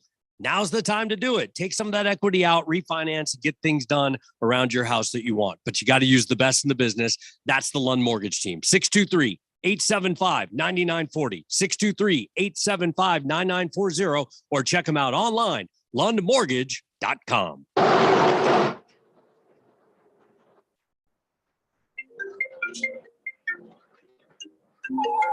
Distracted driving kills in Arizona. Life is more important than your phone's beep. Stop the distracted driving, Arizona, please. Sponsored by the Arizona Chapter National Safety Council and the Governor's Office of Highway Safety, aired in cooperation with the Arizona Broadcasters Association and this station. It's draft time. Here we go. The 2022 NFL Draft can't be stopped. It's on. Yeah, it's on, baby. And the future of the best college players is on the line.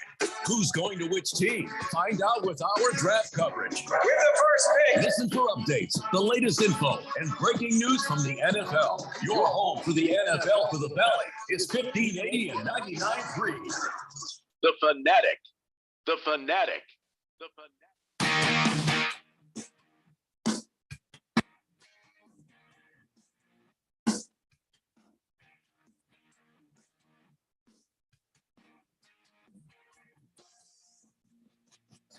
It's the Daily Blender here on 1580, The Fanatic. I went and got my Arizona Diamondbacks hat on to sort of balance out the screen there.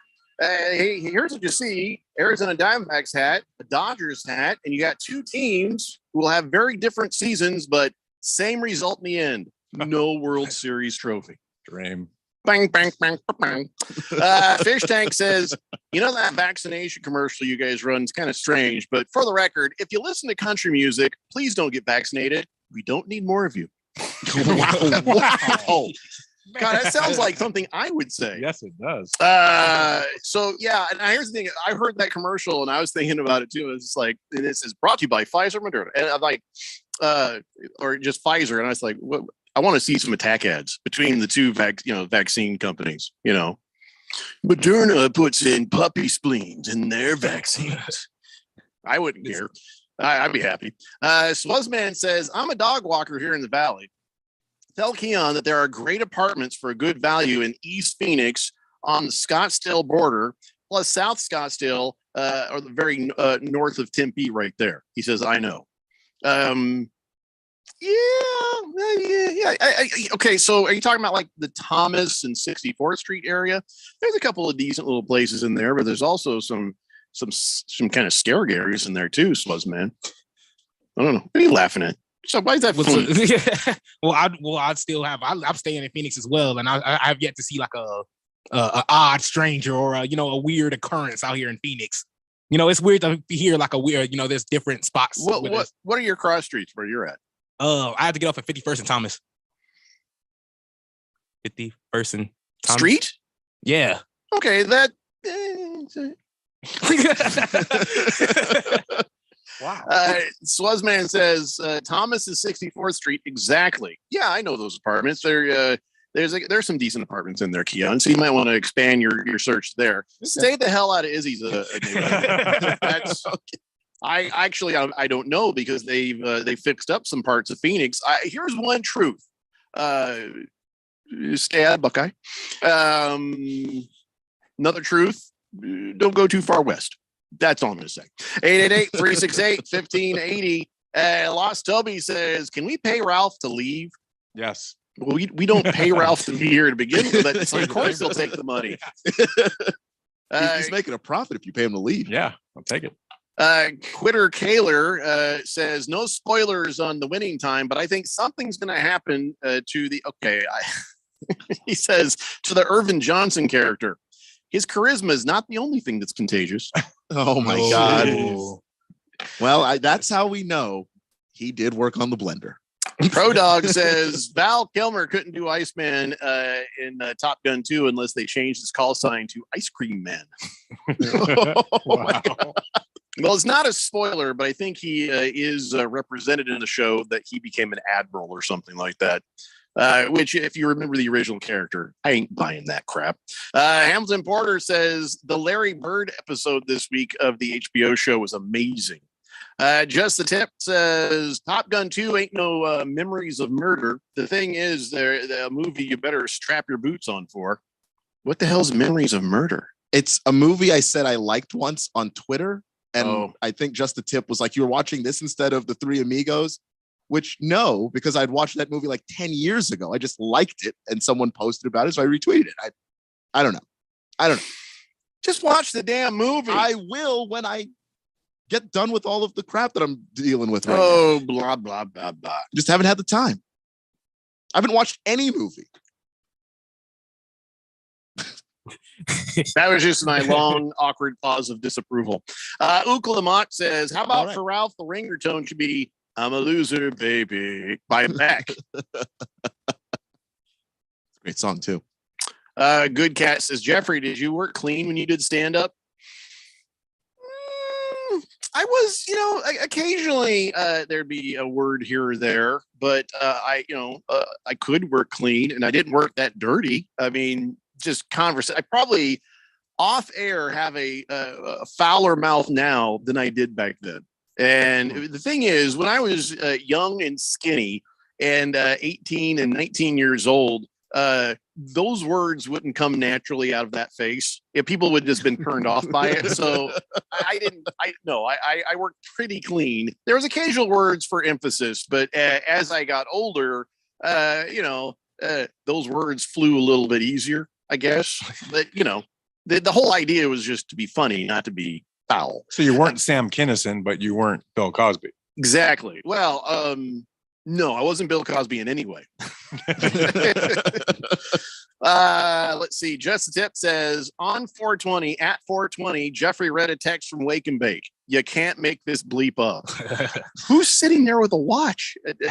Moist One says, you looking for a new place, Keon? Come to my house. Warming party. And if you like what you see, I got a room for you. Wow. Yeah, that's going to be negatory. That's how you get rid of your brother. You get your brother to go over to Moist One's. Yeah, no, I like my brother. So I didn't say that Moist One's going to murder him. No, but he will have to see the following: cellophane, lube on things that lube should not be on. That is, I'm trying to spare my brother from those things. You're a good man. You're a good man. I would send my brother. Oh, yeah. Senior Wake and Bake says, unfortunately, Izzy, those are Killa Avenues where you're at. Killer Avenues. He calls it Killa Avenues. That sounds horrible. so does that mean I gotta get out like now? Like it's just like if you're fine and you're I've lived in some scary neighborhoods and had no trouble either. So it's just, you just got to be smart. You got to make sure you use your common sense and Izzy, you'll be fine. Keon, you'll be fine. Ralph, you'd be screwed. But in general, just as long as you keep your head on a swivel, especially where you live, you'll be fine. Bruno Baller says, hey, Keon, I heard there's a great extended stay budget suite near the airport there. Jeez. Good to know. Can I tell you how dumb Queen Creek is? I live out here in Queen Creek, and but that's just always been something I've been aware of. Most people here are dumb, but the dumbest people are the Hampton Inn people who built a hotel in a part of Queen Creek, which literally 150 feet train tracks. Says train tracks. Oh no! Right by it. So somebody probably says, wow, that's a good price in a hotel. Yeah, let's stay there. It's over by the Mesa Airport. That'd be great. At 2 a.m, because they have to sound it as they go through intersections. And guess what? It's right by an intersection. Oh, wow. So that was the worst idea. I predict that hotel is going to be turned into office space really quickly. My first apartment when I was living in Tennessee was really cheap, and I was like, wow, I can't believe it. I got this incredible deal, and I didn't understand. And then we heard the train, and we never stopped hearing the train. That's it's a lesson everyone has to learn at some point. But here's something interesting. People from New York, when they come here, they like to stay in places like that because it's unsettling for them when it's to too not quiet. have noise. Yeah, right. You don't hear a train or a murder or something. Good Cat says Ralph's ringtone should be the Bandwagon by REM. Bandwagon by REM. I don't know that song. Well, is that a deep cut? Because I'm not familiar with that either, and I'm a fan of REM. Huh. All right, 888-368-1580. And let's move on to, before we do, Ben Affleck and Matt Damon are making a movie about Nike signing Michael Jordan. I don't know if I'm going to watch that. Me neither. Don't think I'm going to go out of my way to see that. It's an interesting story. I just don't know if you can pull a movie out of it. This is just Ben Affleck's way of trying to finally get to direct Matt Damon in a love scene.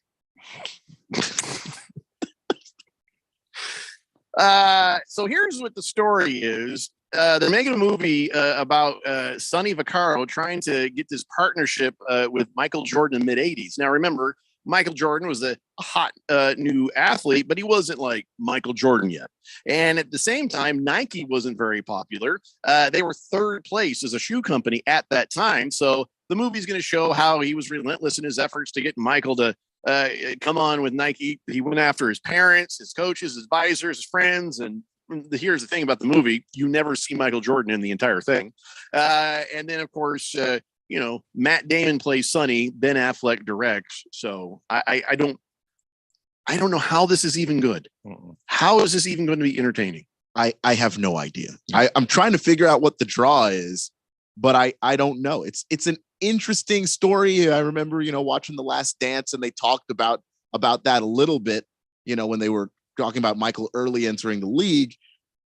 But there's not a movie's worth of material in that story. Well, Ben Affleck is going to play Phil Knight, the Nike co-founders. Does that help? No, it doesn't. Alyssa Hayes says, hey, Keon, South Scottsdale. That's where all the whores are. Excellent neighborhood on Curry Road with God-fearing citizens, though. Wow. Okay. Thanks. When you tell somebody that's where all the hoes are, do you really think that's a deterrent? I mean, are you looking for the whores or you're looking for God-fearing? Yeah, well, it depends on if Keon's mom is listening. Yeah, I'm just saying, your mom's listening, so. Fish Tank says, Keon, I'll rent out the garage bar. You might have company almost all the time, though. I don't think Keon wants to be living in your garage. That is correct. I am 32. The time for I lived in a garage. That was like 10 years ago. Good Cat sent me a YouTube link for the REM. Thank you. Lost Toby says, when I moved out of Richmond, California to the suburbs, I was concerned by the lack of police sirens all the time. Yeah, you felt like maybe they weren't doing their job, right? Silly Wabbit says, avoid all apartments within range of the I-17. Okay. That's not good not advice. bad Yeah, advice. that's at good all, advice. yeah. Okay. Thank you, silly. What can I ask why? Because I'm curious. Well, not because I Just I'll ask a question for you. Do you want to live? I do actually. As Okay. it turns out, okay. And you don't need to ask me any more damn questions, okay? Nope, that was the only one. That's it. That's all there is to it. So I'm going to give you a moment, and let's not get too crazy here. I'm going to give you a moment, Keon, to go ahead and brag up your Washington Nationals after you won the doubleheader, 6-1 on the first game, 1-0 on the second game. That's right. It was a 18 inning game. You won 7-1. So go ahead, have your moment. Well, the Nationals played really well. And look, I think that even though they're not a good baseball team right now, you can tell the difference between a team trying to win and the other one that's not trying to win. And unfortunately, the Diamondbacks aren't trying to win. I don't even feel good about this because it's not the fault of any fan. I'm not even going to blame any player. It's that Diamondbacks front office and ownership group, they're not as interested in winning as other teams are. They're teams that don't have a ton of money, but they pick their spots. They make their opportunities work. And I'll use this opportunity to say, I want better for Diamondback fans. Yeah, I said a moment. Jesus, hell of a moment. I mean, look, just- I didn't hear any music playing. Yay team, I think. So, was probably fine. Just gotta rub it Yay, in. yay team. Gotta rub it in. Am I rubbing it in? I want better for Diamondback fans. Can I just say Deserve though, better. in 18 innings, you would think you could have put up more on the Diamondbacks right now. Well, like I said, the Nationals are a bad team. I'm not going to turn this into Nationals winning the World Series now or anything like that. Well, They're thanks for still- keeping it competitive. They're still terrible. 888-368-1580. Silly Wabbit says, I'm a medical transport driver and along I-17. That's where a lot of addicts and the like live. So yeah, be careful there, guys. Blissel Hay says, why did Kyrie walk to the locker room just now? I don't know. Keon is trying to monitor that situation. I'll tell you what, we'll see if we can find out what that answer is and have that for you in an update on what's going on in that game when we come back. It's a Daily Blender here on 1580, The Fanatic. If you're an IT professional looking for an opportunity with great benefits and the freedom to creatively solve problems in a career with great growth potential and a team environment, look no further than Affinity Technology. Serving the Valley since 1992, Affinity Technology is looking for a level 1 tech to develop and deliver excellent solutions and outstanding customer service. Visit atechaz.com/jobs and get started with your future today. That's atechaz.com/jobs. NASCAR Championship weekend is back at Phoenix Raceway. Drivers will put it all on the line to claim NASCAR greatness. The Truck Series Championship kicked things off Friday night under the lights. We're going to tear it up tonight. Followed by an action-packed Saturday, where fans will witness an ARCA and Xfinity Series Championship doubleheader. Don't miss out on the action November 4th and 5th. Get your tickets now for NASCAR Championship weekend at PhoenixRaceway.com or call 866-408-RACE. You've been putting back a few, and a few becomes a few too many. For a moment, you think of calling for a ride, but nah, you live nearby. What's the worst that could happen? You get pulled over, your insurance goes up, you lose your license, you total your car, you kill someone. The results of driving drunk are tragic. That's why law enforcement is out there looking for impaired drivers to save lives. So if you think you're okay to drive after a few drinks, think again. Drive sober or get pulled over. Paid for by NHTSA. Steve Jurich here. After working in financial services for over 20 years, I finally confirmed what investors really want, including me. And it's simple. All they're asking for is 20% annual return with no risk at 100% liquidity. Here's the problem.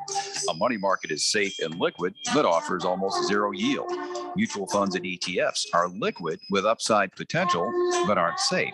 A carefully selected next generation index annuity through IQ Wealth may offer 10% ample liquidity, principal protection, and a lifetime income yield potentially double to triple that of quality bonds. By yielding more income using fewer dollars, our system allocates more money for you for capital growth.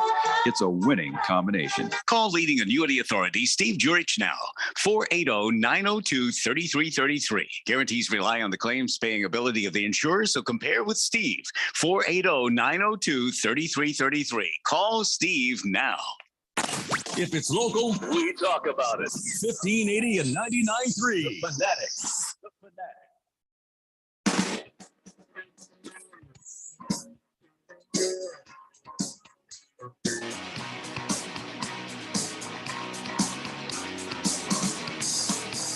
The Daily Blender here on 1580 The Fanatic. And just so everybody knows, this might become actually important. There is network outages being reported nationwide impacting Verizon Wireless customers and their ability to make phone calls. And they say in the event of an emergency, texting 911 is also an alternative option.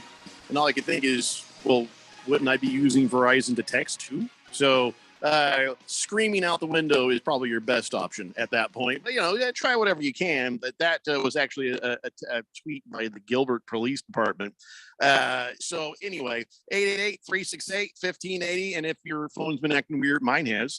My phone's been acting weird. I switched to Wi-Fi calling here at the house. So if you are like desperately trying to make a phone call and your Verizon phone is going crazy, maybe try that. 888-368-1580. Lost Toby says, speaking of the Nats, there was a U.S. Army parachute team aircraft circling the area for a while. It's for tonight's Nationals game, Military Appreciation Night. It appears someone forgot to tell Capitol Police, which led to the Capitol being evacuated. Of course. My gosh. That is hilarious. That sure sounds like Washington. Yep. Blissful Hayes says Devin Booker should hire Robert Kraft or Deshaun Watson's massage therapist to get back on that floor as soon as possible. Yeah, his hamstring is the problem, you guys. I know, but if you loosen that thing up before the game, his hamstring. Yeah, whatever. 888-368-1580. Mr. Pink Eye says Keon can move to Tucson. I'd rather not, though. That's not very nice at all, Pink Eye. Just why would you say that to me? I don't understand. Big George says, you think a doubleheader, the Nationals would have drawn more than 9,261 fans. Didn't the Nationals just win the World Series a few years ago? I guess all those bandwagon National fans that just disappeared, huh, Keon? No, it's not that. It's just DC traffic is something else. And so all of those fans, when they were coming out, they're coming out from, the Maryland area, the Virginia area. It's a long drive, and then you get stuck in traffic, and it's a weekday. Their numbers, I think, have been better on the weekends. It's just been tougher for people to get out there. And then, of course, the weather. We are trying to, figure out how to stay out of the heat. It's still really cold over there. 888-368-1580. So I think we've covered the stuff we need to cover, right? Can I talk NFL quarterbacks yet or no? Well, let me give you a quick basketball give us an update there. Nets are leading the Celtics 31-18 with 1 to go in the first quarter. I tried to figure out what was going on with Kyrie, but Kyrie is celebrating Ramadan right now. And it's after sunset on the East Coast. So it might be that he went into the locker room to, go eat, hydrate, because he can't have food or water during the day. So that might be what's going on. Okay. I thought you were going to say, well, he can't play now. Oh, no. He just walks off. Lost Toby says, Ralph's a Dodger fan. Now he won't go support the Nats anymore. What? Why would I support the Nats? Yeah, why would he have done that to begin with? Yeah. I don't support the Nats. Nothing personal. Yeah.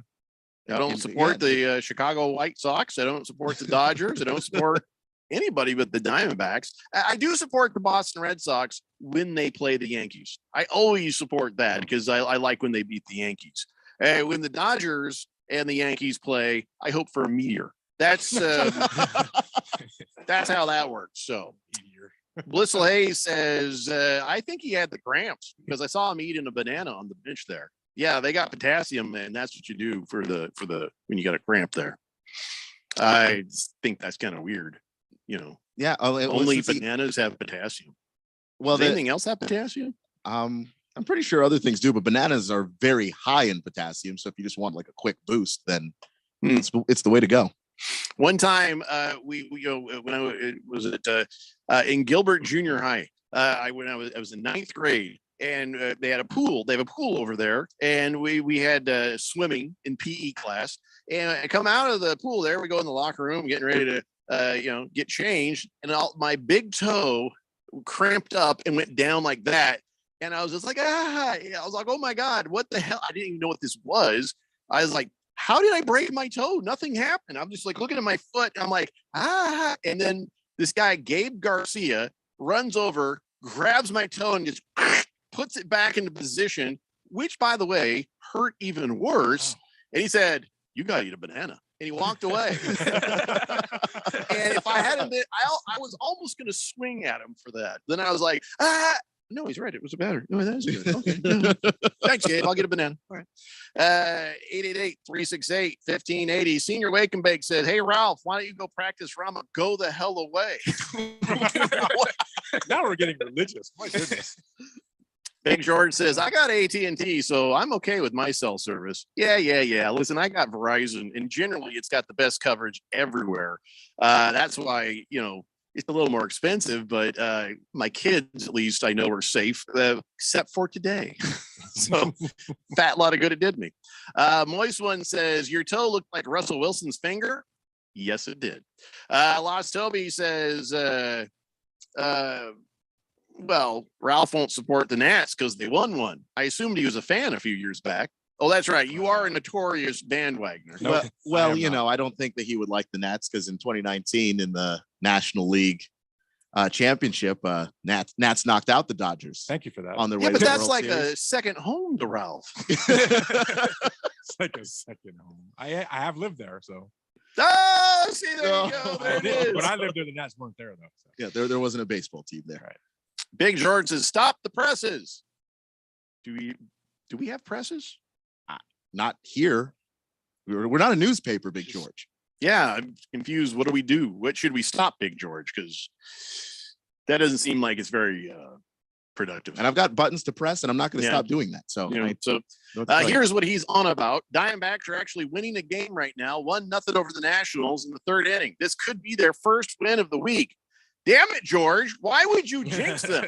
They scored all of one run in that game before the other game they lost. So that doesn't mean nothing. This doesn't mean nothing. Come on, George. You should know better. Good Cat says, blow it out your ass, Dodgers. Happy Lesty says, better Russell Wilson's finger than Sean Livingston's knee. Oh, that's awful. Oh. Yow. Fish Tank says, hey, Ralph, have you picked up the 49ers as another favorite football team? Absolutely not. I can't stand them. So you draw your line there in the NFC. Yeah, I draw my line there. I do not like them. Moist One says, silly Dodgers, put in Joe Kelly over Kenley Jansen and the Nats win. That was a blast for the past just for you, Ralph. Yeah. Does nothing. Lost Toby says, Kyrie is definitely breaking his fast. Ramadan ends May 1st.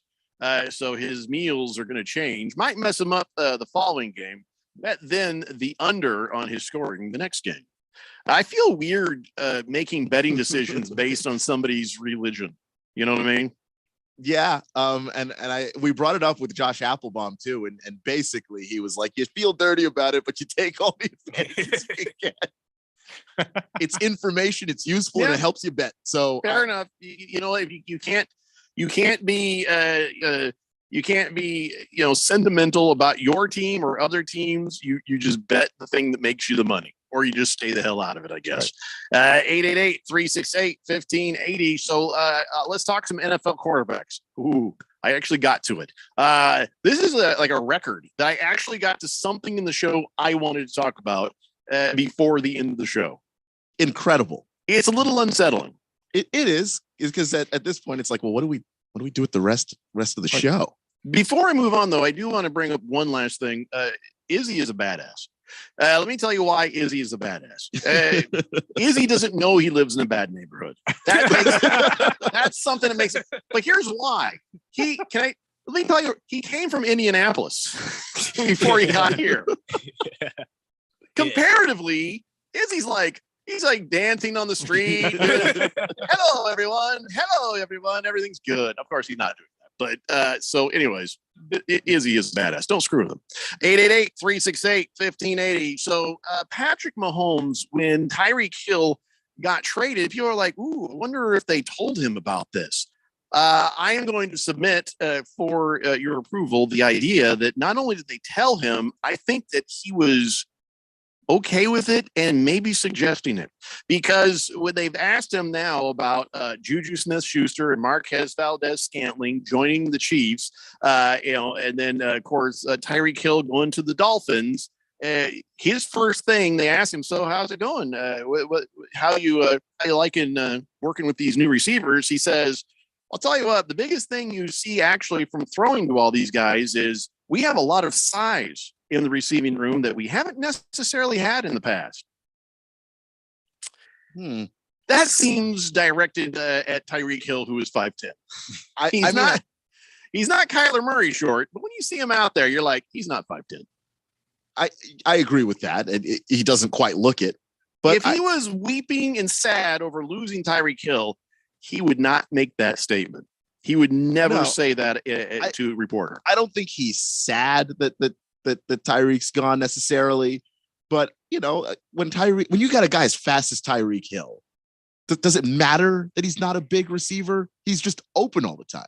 Well, expecting him to burn that receiver every time, sometimes Mahomes needs to hit, people in patterns and not necessarily speed. Sometimes it needs to be maybe a 50-50 ball. Sometimes it needs to be a ball you place where the size advantage, plays into your hand. And you don't get that with Tyreek Hill. You get speed. And if he can beat his guy, yeah, you got a pretty good shot at that. But that is a limitation of that receiver.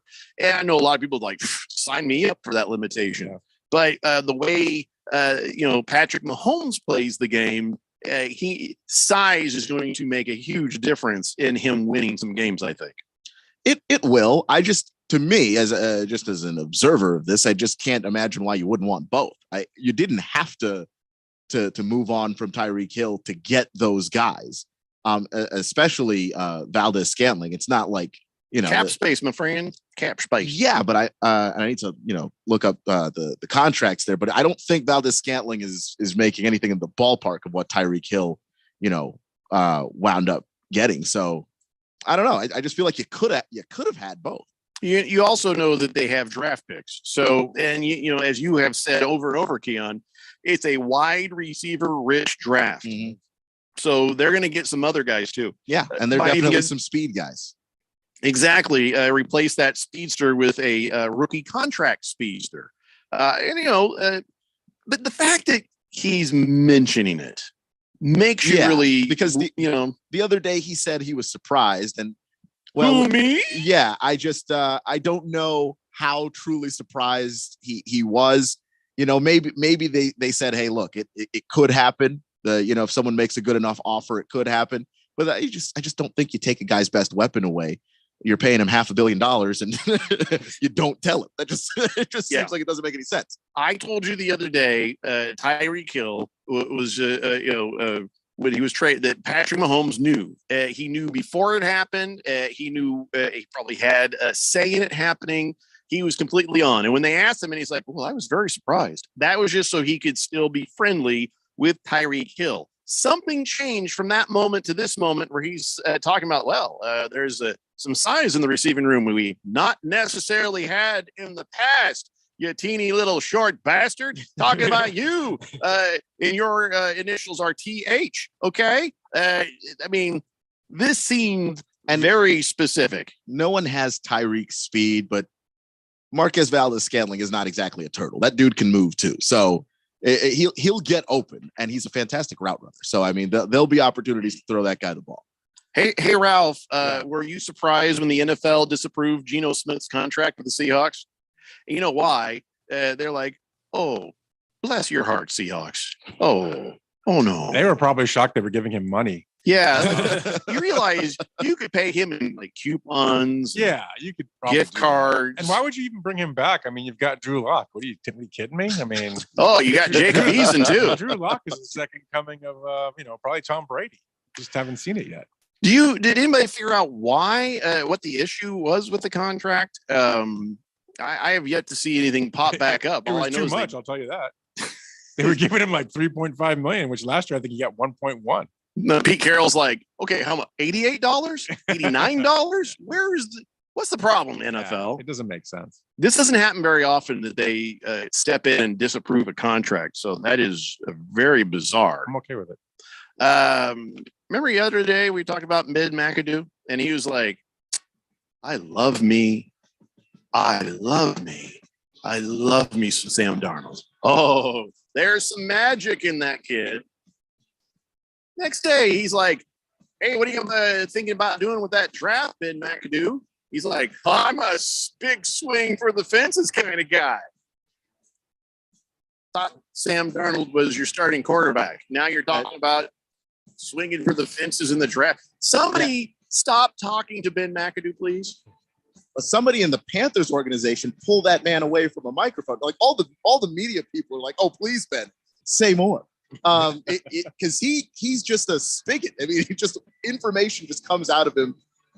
I don't know what to tell you about that. That's a broken faucet, if ever there was one.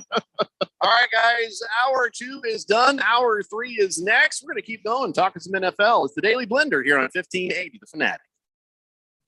If you're an IT professional looking for an opportunity with great benefits and the freedom to creatively solve problems in a career with great growth potential and a team environment, look no further than Affinity Technology. Serving the Valley since 1992, Affinity Technology is looking for a level 1 tech to develop and deliver excellent solutions and outstanding customer service. Visit atechaz.com/jobs and get started with your future today. That's atechaz.com/jobs. NASCAR Championship weekend is back at Phoenix Raceway. Drivers will pull it all on the line to claim NASCAR greatness. The Truck Series Championship kick things off Friday night under the lights. We're going to tear it up tonight. Followed by an action-packed Saturday, where fans will witness an ARCA and Xfinity Series Championship doubleheader. Don't miss out on the action November 4th and 5th. Get your tickets now for NASCAR Championship weekend at PhoenixRaceway.com or call 866-408-RACE. Contractors need bonds, and the professionals at Constructors Bonding have been Arizona's leading surety management team for 40 years. We don't just deliver bonds, we make your bonding better. As the #1 producer with 14 markets, Constructors Bonding has the relationships and expertise to get you better capacity, better rates, and better terms. For better bonding, call Dave McKee at Constructors Bonding at 602-432-5929. That's 602-432-5929. Or visit cbialliance.com. Public service announcement from Summit Male Medical. Guys often confuse erectile dysfunction with low testosterone. They are two different issues with two separate treatments. ED is simply a blood flow issue. Low T is a health issue. Symptoms include lack of muscle mass, gaining a few pounds, low energy, irritability, low libido. At Summit Medical, we treat both because we're experts at both. We have been here in the Valley since 2008. We've treated tens of thousands of patients, not only from here, but all over the country, coming to us specifically. And compare our pricing with others. We are the low price leaders. And combine that with the most experienced staff in the business for ED and PE treatments, and that is an unbeatable combination. We dare you to compare. Please do. So if you're having intimacy issues, please let us show you how we can help you tomorrow if you call today. 480-398-1000 or go to summitmalemedical.com. It will be the best call you ever make. Think you know about meth? Think again. Today's methamphetamine is far more potent, more addictive, and more deadly than ever before. Today's meth is often laced with the deadly drug fentanyl. In fact, deaths from meth use have doubled in Arizona. What can you do? Get the facts at thenewmeth.com. And know there's hope and resources for recovery. This message is sponsored by the Substance Abuse Coalition Leaders of Arizona. KQFN Tempe, also transmitting on K25CD Phoenix at 99.3 FM And K2.4 Rolling Hills at 95.9 FM. It's time for the third hour. Quiet, people, settle down. Because it's time. Time for what? Showtime. When does it start? Right now. 3, 2, 1. Let's get on with the show. Let's do it.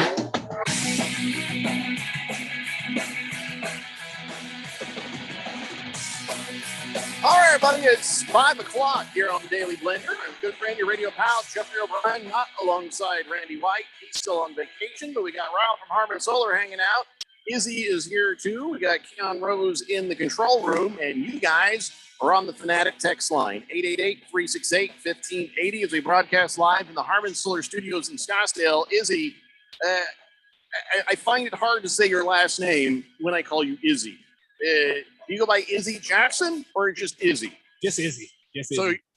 should we hit the delay button so they don't know your real name? Oh, no, that's fine. No, that's perfectly fine. Okay, so Izzy, like Madonna, like Cher, like who else is a one-name person? Hitler. Why would you go right to Hitler, Ralph? Listen, I get it. You're thinking of people that you admire, but I don't think that's fair to do to Izzy. It's his birthday today. Yeah. So he's always on your mind, Ralph. Yeah. I was trying to find an athlete we knew by one name before. Yeah. Kind of like Kareem or something. Well, Hitler was athletic. Oh, was he? Oh no. He was a painter. He probably wasn't. Yeah. Bad at that too. Boy, I thought we'd get through a whole show without Hitler coming up, but all right. Somehow we managed not to. Yeah. So let's real quick, Keon, let's get a update if we can on the Nets and Celtics, and let's keep an eye on the Sixers and Raptors. They're starting here in a minute. Yeah, by the way, Kyrie Irving back out on the floor. Nets leading the Sixers 45-35 with 7 minutes left in the half. There you go. Here, you know what? I don't want to make this a joke, but I am curious. In Ramadan, could it be that he went off the floor to pray or something for a minute? Is there like a thing where you're supposed to pray at a certain time of the day during Ramadan? Well, no, I think Muslims definitely already, Ramadan or no Ramadan, pray Right. at certain times of the day, but they fast through the day. Mm-hmm. And so at sunset, they're allowed to break the fast. And I think that's what it was, where without food and without water, and you're playing game 2 of a basketball series in the NBA. You're going to be dehydrated. You're not going to have that energy. So just to get him back out there, I think somebody let him know, hey, the sun's set, you're clear. Go out there and get your food. Or no, I'm not making. I told you I wasn't going to make a joke about this. Or maybe because he's not allowed to, because of his religious beliefs, that eat or drink or whatever during the time of that fasting. Maybe he needs an IV. That would also probably play a part of it. I don't know if that violates it or if it's a good workaround, but it's possible that's what he needs to do to be able to keep going. Maybe, but I was making a joke. I do know that the sun is set over on the East Coast already, so that would be my guess. And the IV probably was included. I mean, there's no reason you wouldn't do that. I know, back in the 90s, Hakeem Olajuwon also would play in the playoffs during Ramadan. Though, you look at his numbers in the playoffs during Ramadan, they're silly. I mean, I don't understand how he got better, which is kind of crazy. Let me just clue you guys in. I have a lot of Jewish friends, and there has never been a time I've seen one of them turn down bacon. So, it doesn't mean that other people of other religions may be pick and choose. Lost Toby says during Ramadan, you do have prayer before the fast. So if he's devoted, praying does actually make more sense in that situation. And it could be both. It could be either one. Yeah. Well, whatever the case, respect. I respect. If there's anything I respect, it is this: if he's being true to his religion. The flat Earth thing, yeah, stop it. The anti-vax thing, stop it. When it comes to being true to your religion, tip of the hat, and go with God, Allah, or whoever. That's absolutely fine by me. 888-368-1580. Hefty Lefty says seal. Oh, there's one. Yeah, that's true. Yeah, seal. Big George says, Jeffrey, I can't believe you actually got to talk about NFL quarterbacks 2 days in a row. Is this the dawning of the age of Aquarius or cat and dogs playing together? No, I don't know. I just, what I did? I moved it up. I got tired of not getting to talk about NFL quarterbacks, and I thought, well, maybe I'll take that stack of paper from over there and I'll move it over here. Because I know, listen, if I left it up to the natural flow of things, the fourth dimension, the people who listen to the show, and Ralph would derail it. Sure as I'm standing here. But don't even act like you don't derail, Ralph. I would absolutely derail it. I mean, and by the way, Prince, another one. Oh, that's true. the best one. That's the best one right there. Formerly Nicely known as done. Any comedian? Oh, Gallagher. Gallagher, yeah. That's the worst. Oh God. Hey. Ralph's wife texts in, says, I propose a guest host meet and greet for the wives and girlfriends of the Daily Blender. 15 minutes of a gab fest with a promise to be nice to the guys. No secrets told, no big ones anyway. We might even talk sports, uniforms, hot players, etc. So what you're saying, Ralph's wife, is the wives and girlfriends of the people of the show would get to host a segment of the show. Is that what you're saying? Or are you talking about just like, it sounds like just a speed hangout. dating, to be honest. It sounds like speed dating. She's done radio before, so it's possible. I'm not against it, Ralph, I am. or Ralph's wife. I know Ralph's against. I'm not against it. My wife is actress, and she can handle herself on a mic as well. Keon, I've met your gal, and she's a spitfire. Yeah, she'll handle herself just fine on a She'll be mic. okay. Yeah. What about Prince? I mean, is he? Prince. I got a lady friend at home. Probably don't want to do radio. No. What do you say at home? Where's home? Oh, Indiana. You still consider that the hell? I mean, that place home? Well, yeah, I still gotta come. I still gotta go there. I still gotta make my way there still. Well, when are you gonna make it official and live here? I don't know. See, I changed the ID to the Arizona state ID, and I still don't consider myself Arizona yet. Well, you're too good for Arizona? Is that what it is? No. Well, apparently I'm in the killer area. So I'm already off to a bad start. You're in the killer zone. No, you got respect for this. So, do you like it here? Yeah, it's cool. Yeah. That was not going to be. I'm getting used to it. It's all good over here. I guess I should have asked you in December, not when it starts to get hot in April. But Ralph's wife, I'm all for it. But yeah, because you're women, you'll have to arrange it because we're not good at that thing.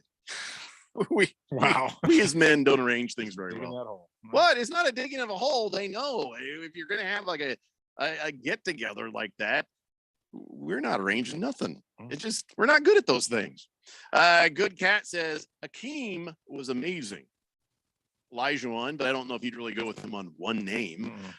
Chicago Clayton says, depending on the doping rules in the NBA, an IV bag is actually a PED per the WADA. Well, in the NBA, I've seen people get the IV before, so I don't think that would be against the NBA rules. Well, that's conflicting with what Chicago Clayton said. And Chicago Clayton has waited over a year to text in. So I don't think he would say these things if he hadn't really thought it through. He was saying if it follows the Olympic rules, then that would be against the rules. But the NBA's rules are different. So Chicago Clayton Keon says, well, next year when you text in, he's going to tell you you're wrong then too. Big George says, Elvis. Oh, there you go. Elvis. There you go. Prince. Yeah.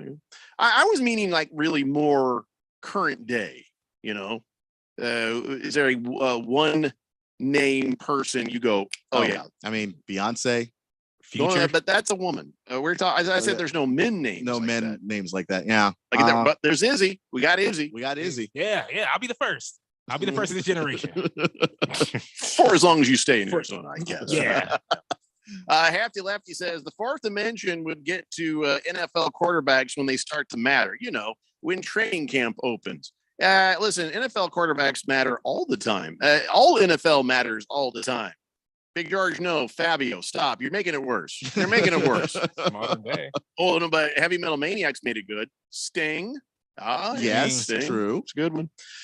He's always been cool. His entire life, Sting has been cool. That's hard to pull off. Who can tell me I'm wrong?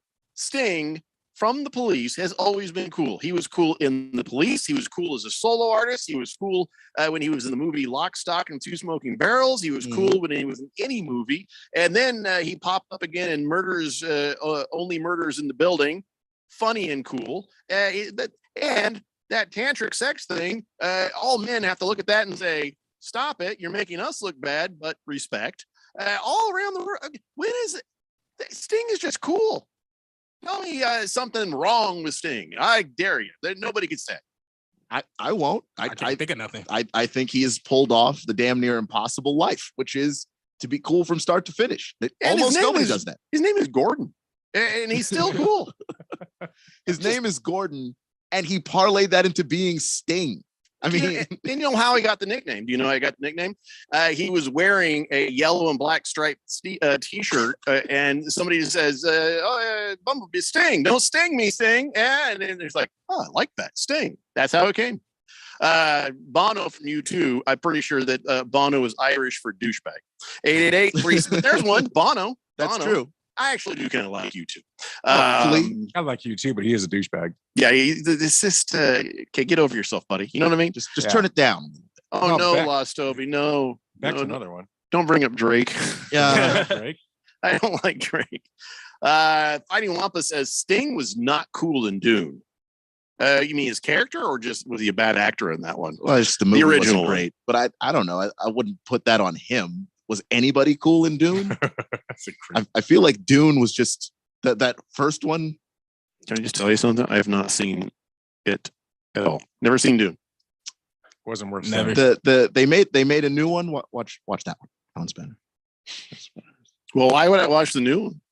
I didn't watch the original. Don't I have to watch them both? Well, no, because this one's a remake.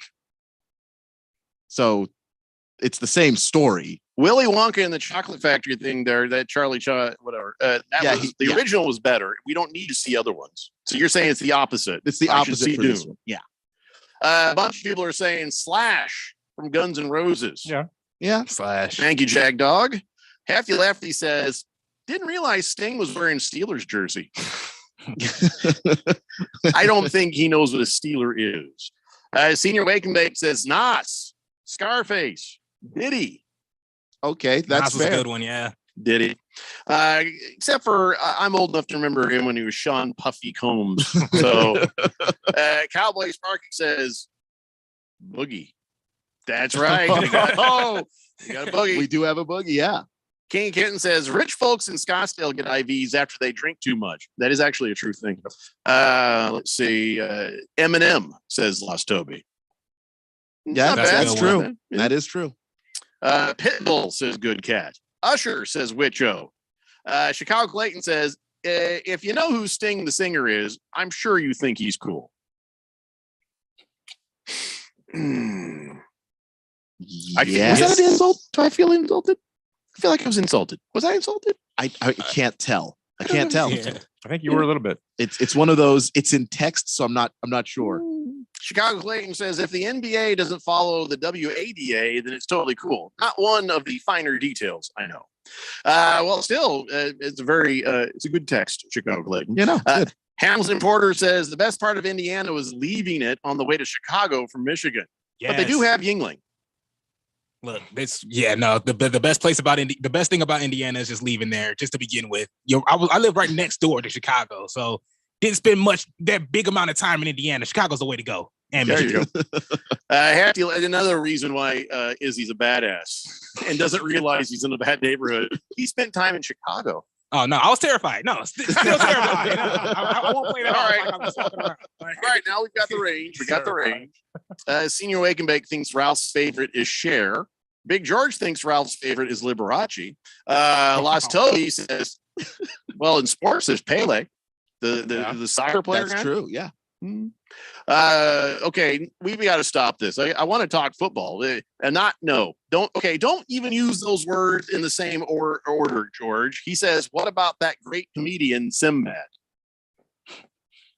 Why would you do that? Too many of the wrong words in the wrong order. Yeah, it's just like it's not even a coherent sentence. If you were in an English class, you get an F for saying that. That's stop, George. Stop. Just a Tip says Keith Richards played Jack Sparrow's dad. That's cool. Completely not the point of what we're talking about, but okay. How did we get there? All right, let's get back to NFL quarterbacks. All right.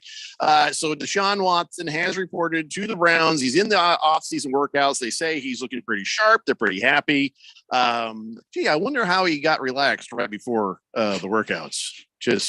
And then Baker Mayfield is a no-show, obviously. And right now the Panthers are trying to act cool. They're trying to act casual about a Baker Mayfield situation.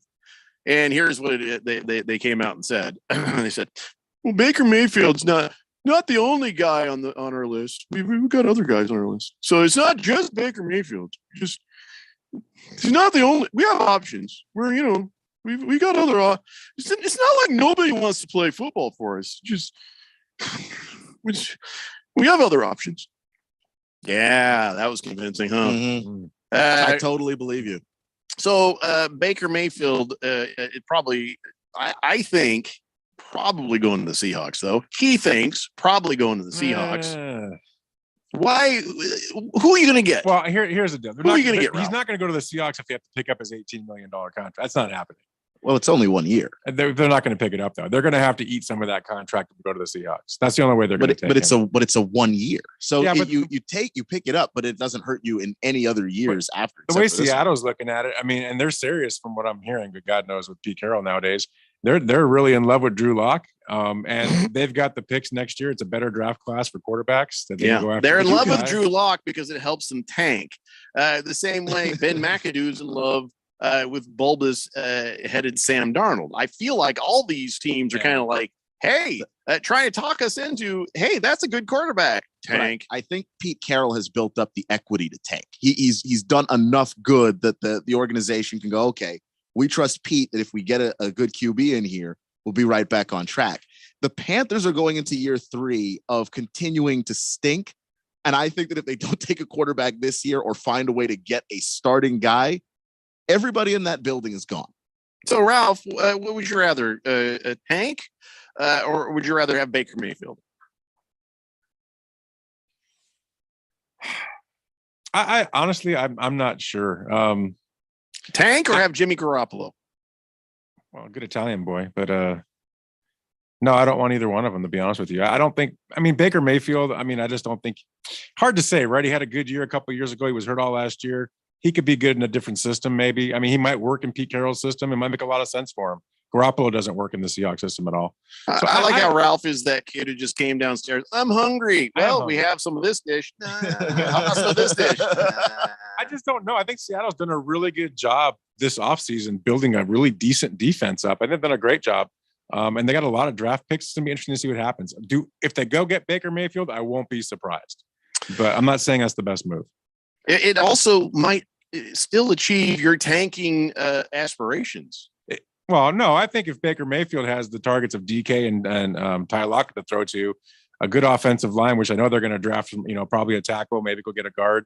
We'll see. I mean, he could be successful in that offense. We could be looking at Baker Mayfield 3 years from now as the Seahawks would be really a different quarterback. Yeah, but also remember, you don't need a number 1 pick next year to get a good quarterback. You don't, True. But if you want the best guys, you might. Sure. If you want Bryce Young or CJ Stroud, right? You might want to get up there. 500 might not get you the guy you like. I want Bryce Young.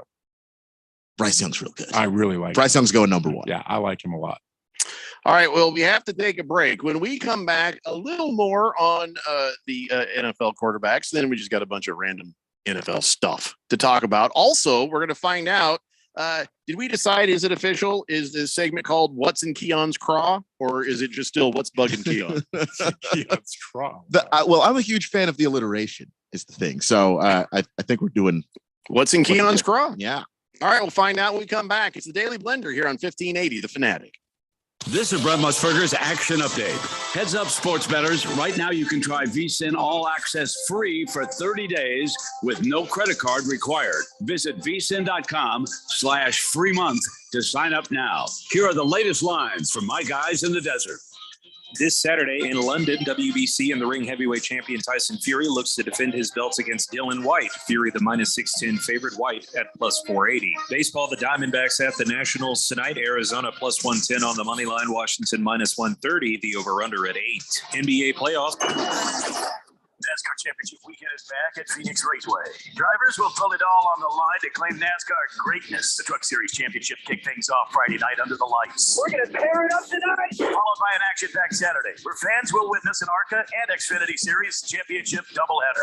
Don't miss out on the action November 4th and 5th. Get your tickets now for NASCAR Championship weekend at PhoenixRaceway.com or call 866-408-RACE. Business people like it straight and to the point. So here it is. Bruce Jacobs here to tell you take control of your utility expenses by calling Harmon Solar right now. They can save up to 80% on that monthly electric bill with zero down and no payments for 12 months. Level your energy costs, protect yourself from inflation. How's that for straight and to the point? Here's more. Harmon Solar is a local family-owned company that uses top-of-the-line equipment. Call Harmon Solar 800-281-3189 or go to harmonsolar.com. You've been putting back a few, and a few becomes a few too many. For a moment, you think of calling for a ride, but nah, you live nearby. What's the worst that could happen? You get pulled over, your insurance goes up, you lose your license, you total your car, you kill someone. The results of driving drunk are tragic. That's why law enforcement is out there looking for impaired drivers to save lives. So if you think you're okay to drive after a few drinks, think again. Drive sober or get pulled over. Paid for by NHTSA. You want to feel important. You want to be a part of something bigger, something that matters and can help change things. You want to feel like you belong. We know. We felt that way too. And that's why we did something about it. We aren't just Army National Guard soldiers. We are normal people just like you. And together, we can make a difference. Take on your legacy. Visit NationalGuard.com to find out more. Sponsored by the Arizona Army National Guard, aired by the Arizona Broadcasters Association and this station. Arizona Rattlers football. Exclusively on 1580 and 99.3 The Fanatic. And at 1580thefanatic.com. Oh, yeah, I like that. Tune in to hear every home game live. Let's go, boys. Don't miss a second of all the high-paced action as the Rattlers chase another world championship. Hey, if we're going to win, it's going to be on us. Rattlers football on 1580 and 99.3 The Fanatic. Or streaming live at 1580thefanatic.com. Welcome back to the Daily Blender. Well, the NBA playoffs are here, and you can make every single game feel like Game 7 on the FanDuel Sportsbook app, an official partner of the NBA. Now, throughout all the playoffs, all customers can place a no-sweat same-game parlay each week. You get up to $20 in free bets if you don't win. FanDuel has so many great ways to play. And best of all, when you do win, you get paid faster than a fast break. If you're new to FanDuel, just download the FanDuel Sportsbook app. Sign up with promo code Randy1580. Once again, that's promo code Randy1580. And if you already have an account, you're all set, ready to go. All set to bet, no sweat. Either way, you get up to $20 in free bets if your same-game parlay during the playoffs doesn't win. FanDuel Sportsbook, an official partner of the NBA. Remember, you've got to be 21 or older, present in Arizona. Refund issued as a non-withdrawable free bets that expires 7 days after receipt. Max free bet, $20 per week. Restrictions apply. See full terms at sportsbook.fanduel.com. Gambling problem? You need to call 1-800-NEXT-STEP or text NEXT STEP to 53342. So I know we're at halftime with the Nets and Celtics, and it's 65-55. Where are we at with the Sixers and the Raptors, Keon? 6 minutes to go in the first quarter, and the Raptors are currently leading the Sixers 12-9. So fighting back a little bit in that series where they're down 0-2.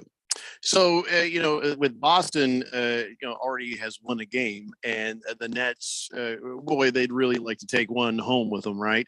Where do the Nets fall apart? Which quarter is their quarter to fall apart? Or are they just looking pretty strong right now? They're looking really strong right now. They're getting a better shooting game out of Kevin Durant this game than they did the last one.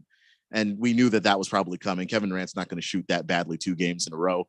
They're starting to get a little bit of help from everybody else. They're also playing a whole lot better defense on Jason Tatum. But I did actually see a highlight package of Kevin Durant running around trying to get open. And every time he went around somebody, there was an elbow waiting for him. So they're hoping to wear him down so that maybe he's not as effective in the fourth quarter. Well, there you go. 888-368-1580. So I just want to say a couple more things. Now, Ralph has said he does not want Baker Mayfield.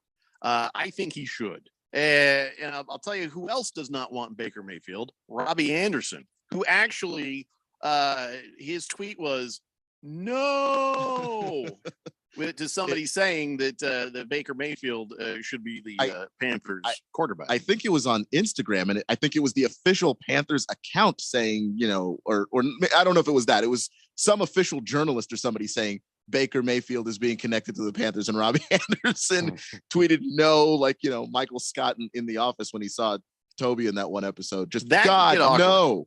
That could get awkward. If Baker Mayfield shows up and there they are at camp, yeah, that's going to come up, and that's your quarterback. And well, maybe Robbie Anderson doesn't care, but he's never been one to mince words, unfortunately. So he's going to make it awkward.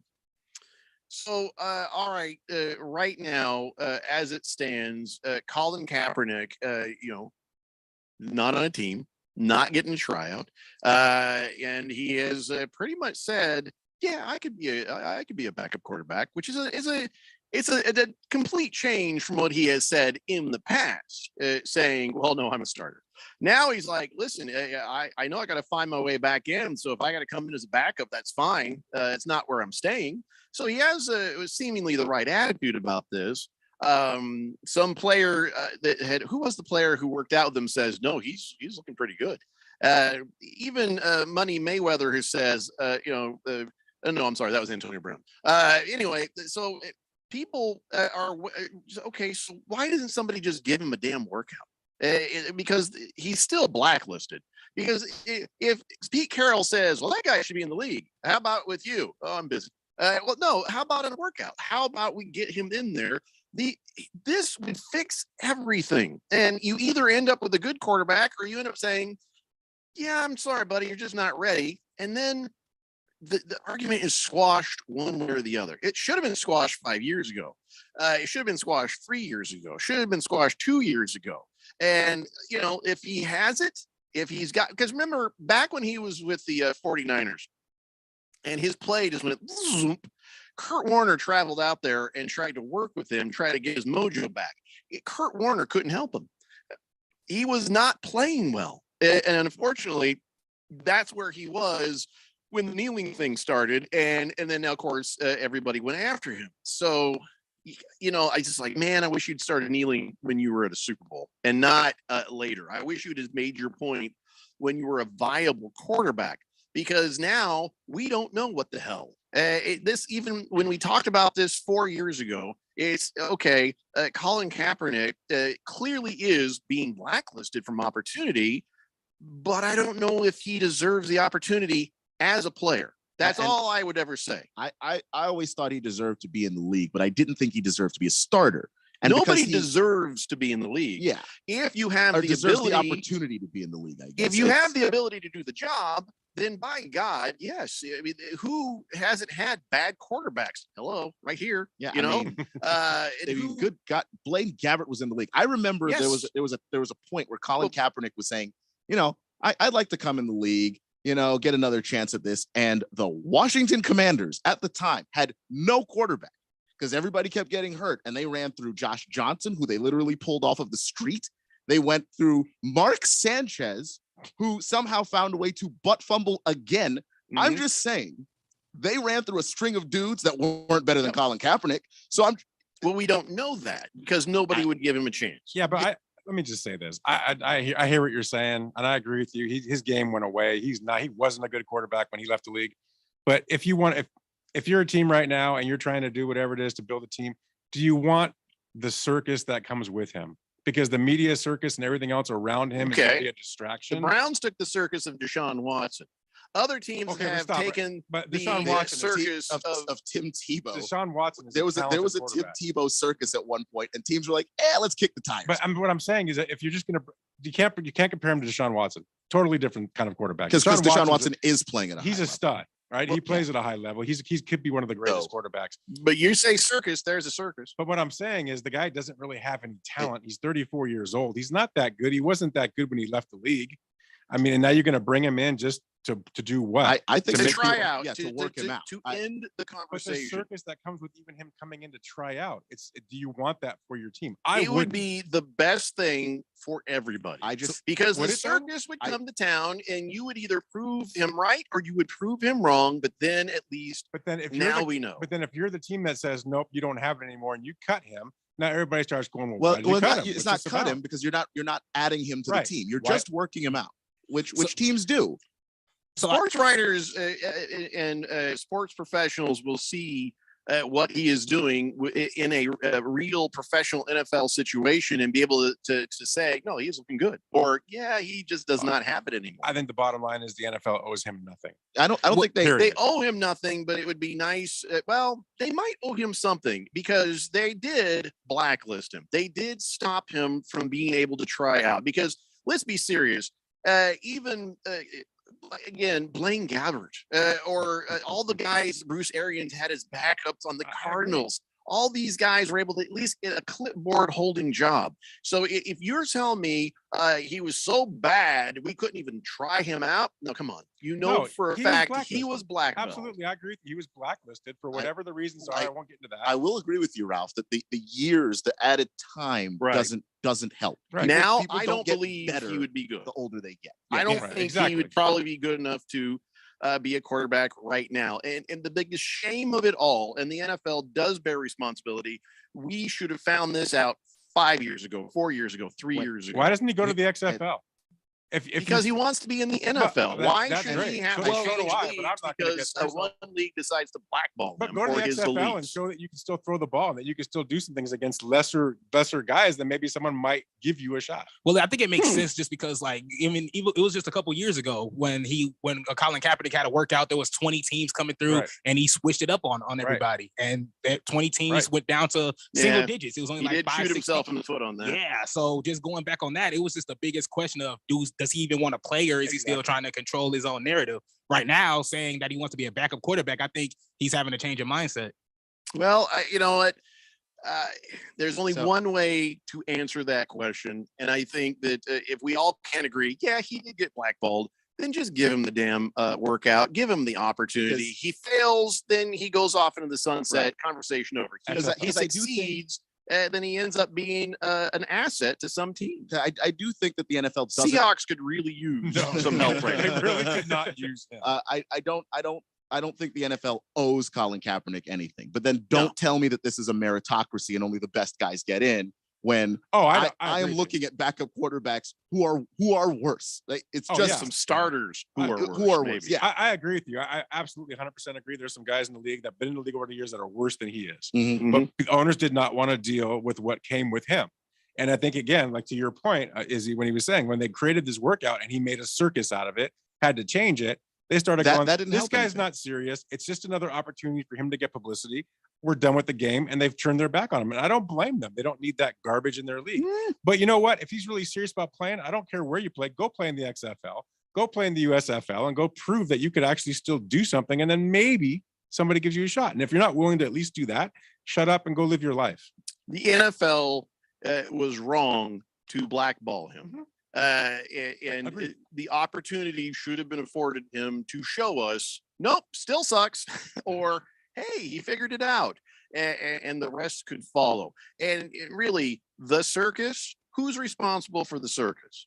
It's a combination. I don't believe any person who kneeled was responsible for the circus. I No. think the overreaction of the people who didn't understand the protest are responsible for the circus and all the negativity and all the hatred that came from it. I think that the circus was caused by that. Kneeling and trying to protest something is factual, that there is police abuse on African Americans throughout the country. At that moment, that was fact. The circus was the reaction, and we should be ashamed that that circus was created. I agree. And I get what his protest was. I don't agree with his position as far as what his pressures or things that he went through in his life, because he lied a lot about it. I mean, if you look at where he came from and how he brought it up, he did not experience any of that stuff, even though he tried to say he did. Regardless of that, you're right. He should have not been blacklisted at all. That was the wrong thing by the NFL. I feel like they were trying to let him back in when they set that workout up for him.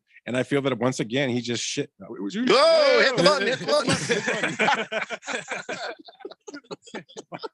button. Once again, he just. We should have a thing that says it's been this many days since somebody hit the delay button. Yeah. So once again, when they tried to do that for him, and I thought they were trying to let him back in, maybe potentially, and he poo-pooed all over that. I think at that point they were just done. Yeah, I get it. But I agree with you. What they did originally was absolutely 100% wrong. And even as Izzy pointed out, Kaepernick shot himself in the foot pretty good. And maybe it was disingenuous on his part that he knew he just wanted to keep pushing the narrative and he wasn't really up to standard and he knew he wouldn't make the team and he wanted to be able to still have that in his pocket. Oh, they won't let me play. And maybe he didn't. All of you it can't can be blame true. anybody for thinking that. Though. Right. And that's- All of it can be true, but the primary problem, you should have never blacklisted a guy based on that reason. And I think at 34 years old, he really wants to play now. I think he's looking back going, man, I really want to be a part of the NFL. Because 34, you might still have something. Yeah. As time goes on, it's just the viability of Colin Kaepernick as an NFL quarterback decreases with every year. I agree.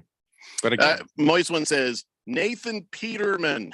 Nathan Peterman might have been just the single 5-game stretch, the single worst 5-game stretch of football I've ever seen a quarterback play. And then he got another job. He threw 4 interceptions in a quarter and then didn't get benched until like the third quarter the next. Well, the NFL makes no sense. Look at the money Kirk Cousins makes. I mean, good God. Goodness gracious. I don't mind hurting the feelings of people in Minnesota. I don't. Well, I mean, seriously, he's terrible. He makes a ton of money. Hey, let's talk about Deebo Samuel, shall we? Deebo Samuel, who wants him? I do. Don't you? If 31 out of 32 teams don't say they want Deebo Samuel, I don't know what to tell you. He's great. We just don't need him. So what happened there with him and the 49ers? I mean, he did the Kyler Murray, wiped his social media clean, and he won't say what's going on. 49ers won't say what's going on. Now we find out that he's asked for a trade like a month ago. And so what is the biggest detriment to taking Deebo Samuel on your team? Is it just the money? Are they going to have to? I mean, I'm just kind of baffled by this because I'd like to be front of the line. Yeah, we'll take Deebo Samuel, please. I don't know what it is. I think that the way that the 49ers use him as just an offensive weapon, not just a wide receiver, I think Deebo took exception to the fact that, man, I'm a running back. Do you know how long running backs last in this league? If you're going to use me like a running back, maybe you should start thinking about paying me because there may not be, a 15-year career for Deebo Samuel if I keep playing the game this way. Deebo to the Colts, says Joe the Show. I mean, he's fantastic as a receiver too. So, I mean, if the Colts took him, that would be incredible. Yeah. I'm trying to figure out if Joe the Show is a Colts fan or anti-Colts with that text. Because on this show, you never can trust it. Good Cat says, this is the first time I've ever agreed with Ralph. Senior Wake and Bake says, hey, Ralph, I bet you drink soy milk with your fake ass. What? No, I'm not gonna lie. I some of the insults thrown at Ralph have to be some of the strangest insults I've ever heard. Like, not even hurtful, just they're strange. The creative. It's not even strange for Senior Wake and Bake, though. No, it's not. He says Izzy's from Indy, then he knows what's up. They got bandanas hanging from their jeans. They're dangerous. Oh my gosh. That's funny. That's I know exactly what he's talking about. Well, now we all got to worry about people with the bandanas. in their jeans. All right, we got to take a break. When we come back, we've got the Wheel of Sports and we've got Big George's Sports History. It's the Daily Blender here on 1580, The Fanatic. NASCAR Championship weekend is back at Phoenix Raceway. Drivers will put it all on the line to claim NASCAR greatness. The Truck Series Championship kicked things off Friday night under the lights. We're going to tear it up tonight. Followed by an action-packed Saturday, where fans will witness an ARCA and Xfinity Series Championship doubleheader. Don't miss out on the action November 4th and 5th. Get your tickets now for NASCAR Championship weekend at PhoenixRaceway.com or call 866-408-RACE. Distracted driving is dangerous, Arizona. When you pick up your phone to send a text message, you're putting lives at risk. When you pick up your phone to take a call, you're putting lives at risk. When you pick up your phone to check an email, you're putting lives at risk. And now, when you pick up your phone while driving, it's also against the law in Arizona. Don't get a ticket. Don't pick up your phone. Sponsored by Arizona Chapter National Safety Council and Governor's Office of Highway Safety. Hey, everybody, Mark Asher back to tell you about my great friends over at the Lund Mortgage Team. Are you seeing what is going on in the home buying market right now? Unbelievable. Not enough inventory, and there is a ton of demand. Some of these homes are getting 30, 40, 50 offers on them. How are you going to stand out? How are you going to differentiate yourself from the other buyers who are in line? I have a way. Use the Lund Mortgage Team. Lund Mortgage Team is locally owned and operated with over 20 years of experience right here in the Valley. They have a great reputation, and it is a trustworthy pre-approval. And on top of that, they are quick. That's one of the things. You got to come equipped and be ready to buy. So what you need to do is make that first phone call to 623-875-9940. That's 623-875-9940. Get that pre-approval going, and then get yourself ready to go buy that home of your dreams. Go online, lundmortgageteam.com, or call 623-875-9940. Market Wrap host Mo Ansari talks about the benefits of a financial advisor. Not only the technicals and the fundamentals and the valuation, but you have to look at the macro picture. And that requires a lot of work where you're looking at the sectors and industries within the sectors. And then you find the stocks within the sectors that are doing better. And then you have to do the work on those individual stocks. And you sort of go to tons of sand before you find those nuggets of gold. And the discipline to do that continuously, day after day, week after week, month after month, year after year, that is the hard part. People become traders, but they have a job, they've got a family, they get distracted, and then you look at it 3 weeks later and it's all history. Like your personal trainer who keeps your health on check, this is why you need a financial advisor to keep your emotions in check. If you need help keeping your investments on track, call pound 250 and say talk to Mo, or go to compact.com and click on the Get Started button. That's COMPAK.com. Compact Asset Management is a registered investment advisor, funds custodian, Fidelity Institutional Wealth Services, member FINRA, SIPC. 1580 and 99.3 The Fanatic. Live and local.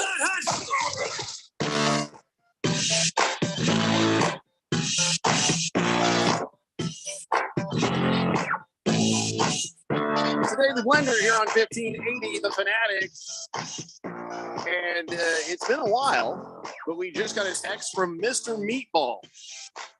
Haven't heard from him since 2021, January, actually. So that's a long ass time.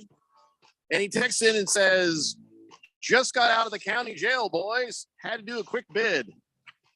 That didn't seem like a quick bid. that seemed like a that seemed like a while there. 14 months worth. Well, what were you in for, Mr. Meatball? I'm curious and a little bit nervous. 888-368-1580. Kyle G says, with the Devontae Adams leaving the Packers, well, they got some cap space for old Debo. That actually is not the worst place that he could end up. I think he'd want to be playing with Aaron Rodgers. Joe the Show says, Colts fan, baby, in all caps. And I'm not sure what those emojis are. I can't quite make it out. It's probably dirty. 888-368-1580. All right. So before we get into wheel sports and other things. By the way, yes. Quick Diamondbacks update. They are beating the holy hell out of the Washington Nationals. 8-0. Yes. Just my God. What is happening? In the fourth inning, too. Wow. So it's top glad of the to fifth hear right now, and it's gotten out of hand. Well, thank you for that, Keon.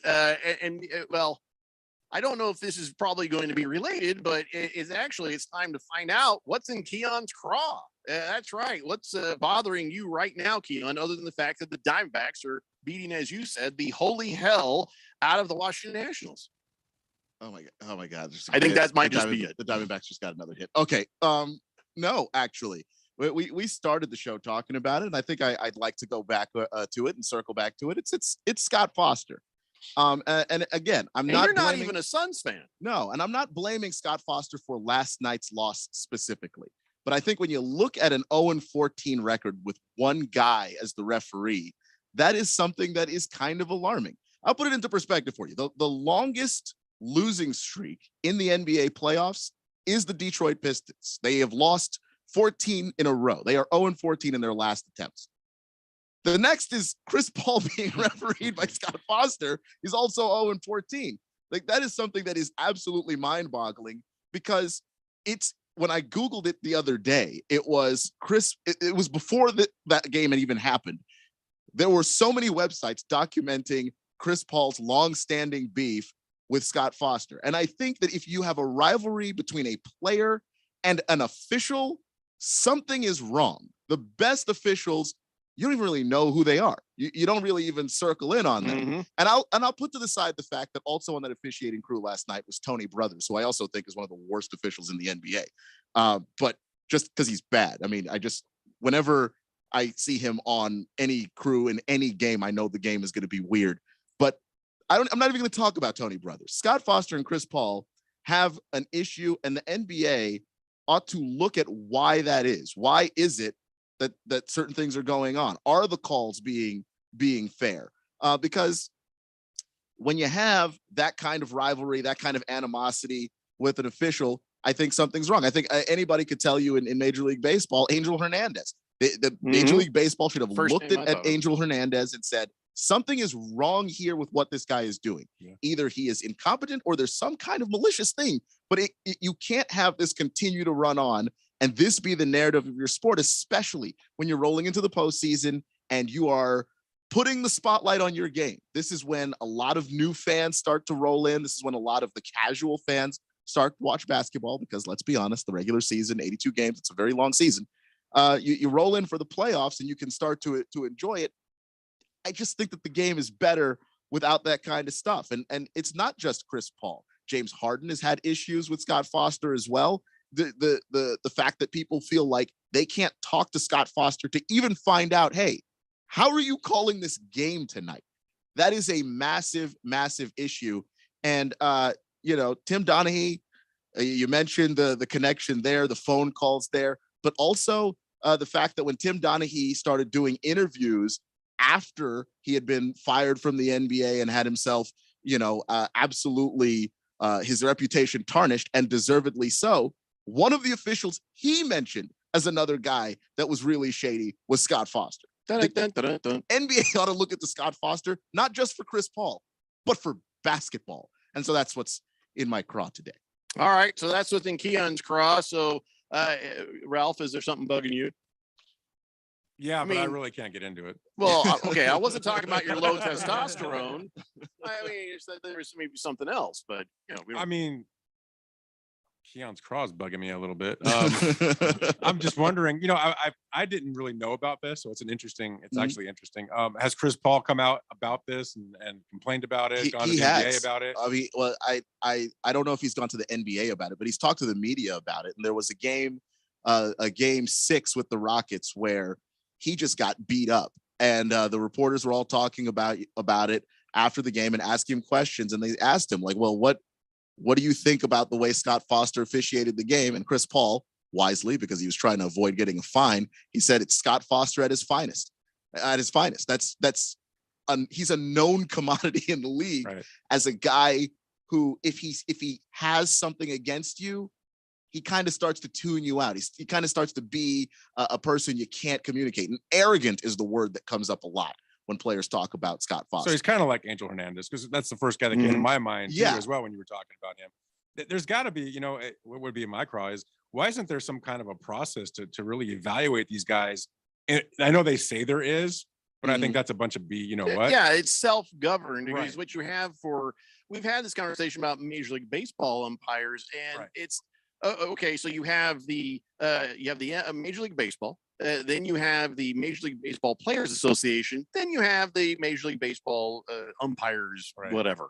And that is a self-governing organization. I believe that repeats itself in the NFL and the NBA. And that's always going to be a huge problem.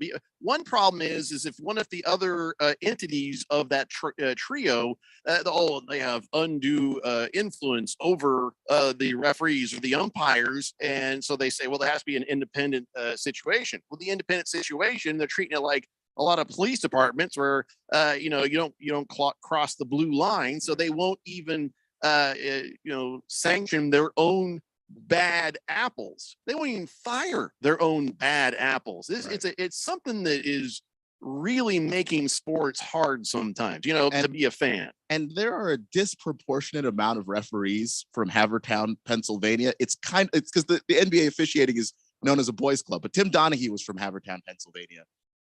Joey Crawford, also from there. Mike Callahan, also from there. Ed Malloy, also from there. So there's a pool of people that seem to come into the NBA refereeing circles, kind of like my dad was a ref, so I'm a ref kind of thing. But it means that if you're going to let these guys self-police, they seem to already be buddies. There's no actual policing going on.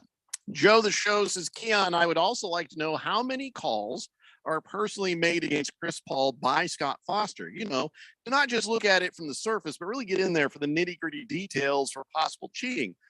Well, Joe the Show, I'll let Keon continue, but the other thing you're not going to see on the stat sheets are the non-calls. Right. Like you said, letting Chris Paul just get beat up on the court. Well, you're not going to see a stat for that. So it's kind of hard to quantify if you have, non-existence. But go ahead, Keon. Yeah, no, that's pretty much what I was going to say too, is you can also affect the game with non-calls. But I would like to see if Chris Paul is actually officiated differently and get that added up, in terms of is he called for more fouls with Scott Foster than anybody else? But the fact that you can't communicate with the guy is also not going to show up on a stat sheet either. Well, and it might even be a tool where the NBA calls up the umpire, the referees, and says, hey, get the equalizer in there. Click. And so that Scott Foster is there to make sure a series might last longer than it should. But that's my conspiracy theory. 888-368-1580. It's time now, ladies and gentlemen, for On This Date in Big George's Sport History. Back in the year 1912, just 5 days after the sinking of the Titanic, and after hearing a very impassioned speech by Joe Biden about that, the Boston Red Sox played the season opener at the brand new Fenway Park, defeating the New York Highlanders. They became the damn Yankees later. At 7-6 in extra innings. Oh, yeah, like that. Okay, so 1912 is when Fenway Park was open. Now, the name Fenway Park, do you know where they got that? Does anybody know? No, I don't know, actually. It came from its location in the Fenway neighborhood of Boston. It was an area created in the 19th century. What they did was they filled in the marshlands, also known as the Fens, as were called by the locals, and they made the new Back Bay Fens Urban Park. So that is where you got the name Fenway Park. That's pretty cool. Mr. Meatball says the reason he had to do a quick bid in the county pokey, he says, let's just say I borrowed a car unexpectedly. He says, I'm glad to be home. Wow. Okay. I mean, seriously, for all the things you could say, stealing a car is, not the worst thing that you could be in there for, but hopefully you've learned your lesson, and please don't do that again. And wait a minute, I remember you. Just kidding. All right. So, Mr. Meatball, did you listen to the show while you were in the pokey? Did you get, because I know you get radios, you don't get phones, so that's why you haven't texted for a year and 4 months. Just kind of curious if you, still listened. Bless LaHaye says the NBA is rigged. Scott Foster is proving my point. Well, something ain't right. I don't know if I can say the NBA is rigged, but that does not look good when you look at the Scott Foster thing. No. Senior Wake and Bake says, like the NBA can do without that ref, today's show could have done without Ralph. I disagree. We were glad to have Ralph here. Yeah. He added a lot to the conversation. It was fun. Sure. Did he troll a lot of Suns fans earlier in the show? And if he didn't today, he deserves it for other days. So, hey, we got some time. You want to spin the wheel of sports, see what happens next? Let's go for it. Do this thing. Spin it.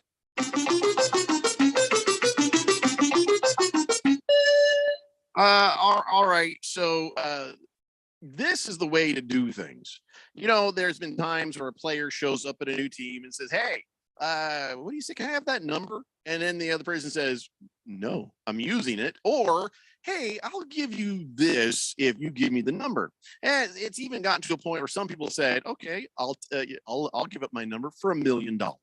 Well, that's just silliness. So, when the Starling Marte showed up with the Mets, he's like, well, I really like this number, but Jeff McNeil's using it right now. I want the number 6. Of course, we got to do something to get Jeff McNeil to give up that number. So he gave him a Rolex. He handed, a brand new Rolex. Now, he joined the Mets on a 4-year, $78 million contract. So he can afford it. Yeah, but that's nice. Yeah, hey, I like that number. Here's a Rolex. Yeah, okay, yeah. But I kind of feel like also Jeff McNeil could have held out for more. Yeah. It's like, okay, the Rolex and what? Yeah, I remember when Tom Brady took Chris Godwin's number 12. What did Brady give him?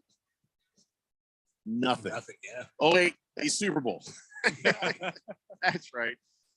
Big George says, "Oh my God, the Diamondbacks are now winning 11-0 over the lowly Nationals in the 5th inning." Don't say lowly when they've just beat the Diamondbacks twice in one day yesterday. But the route is on in DC. Also, 3 minutes left to go in the 3rd, and this game is closer now. 79-77 Nets lead over the Celtics. All right, there you go. All right, everybody, that's all the time we have. So enjoy the evening of NBA action. We'll be back tomorrow to talk about it. Ralph, thanks for being with us. We will see you back again on Friday. Izzy's back tomorrow. Keon is always there, every day, all day. That's what he does. Literally all, right, all day. Yeah, don't whine. It's the Daily Blender here on 1580 The Fanatic. The playoffs are here, and you can make every game feel like Game 7 on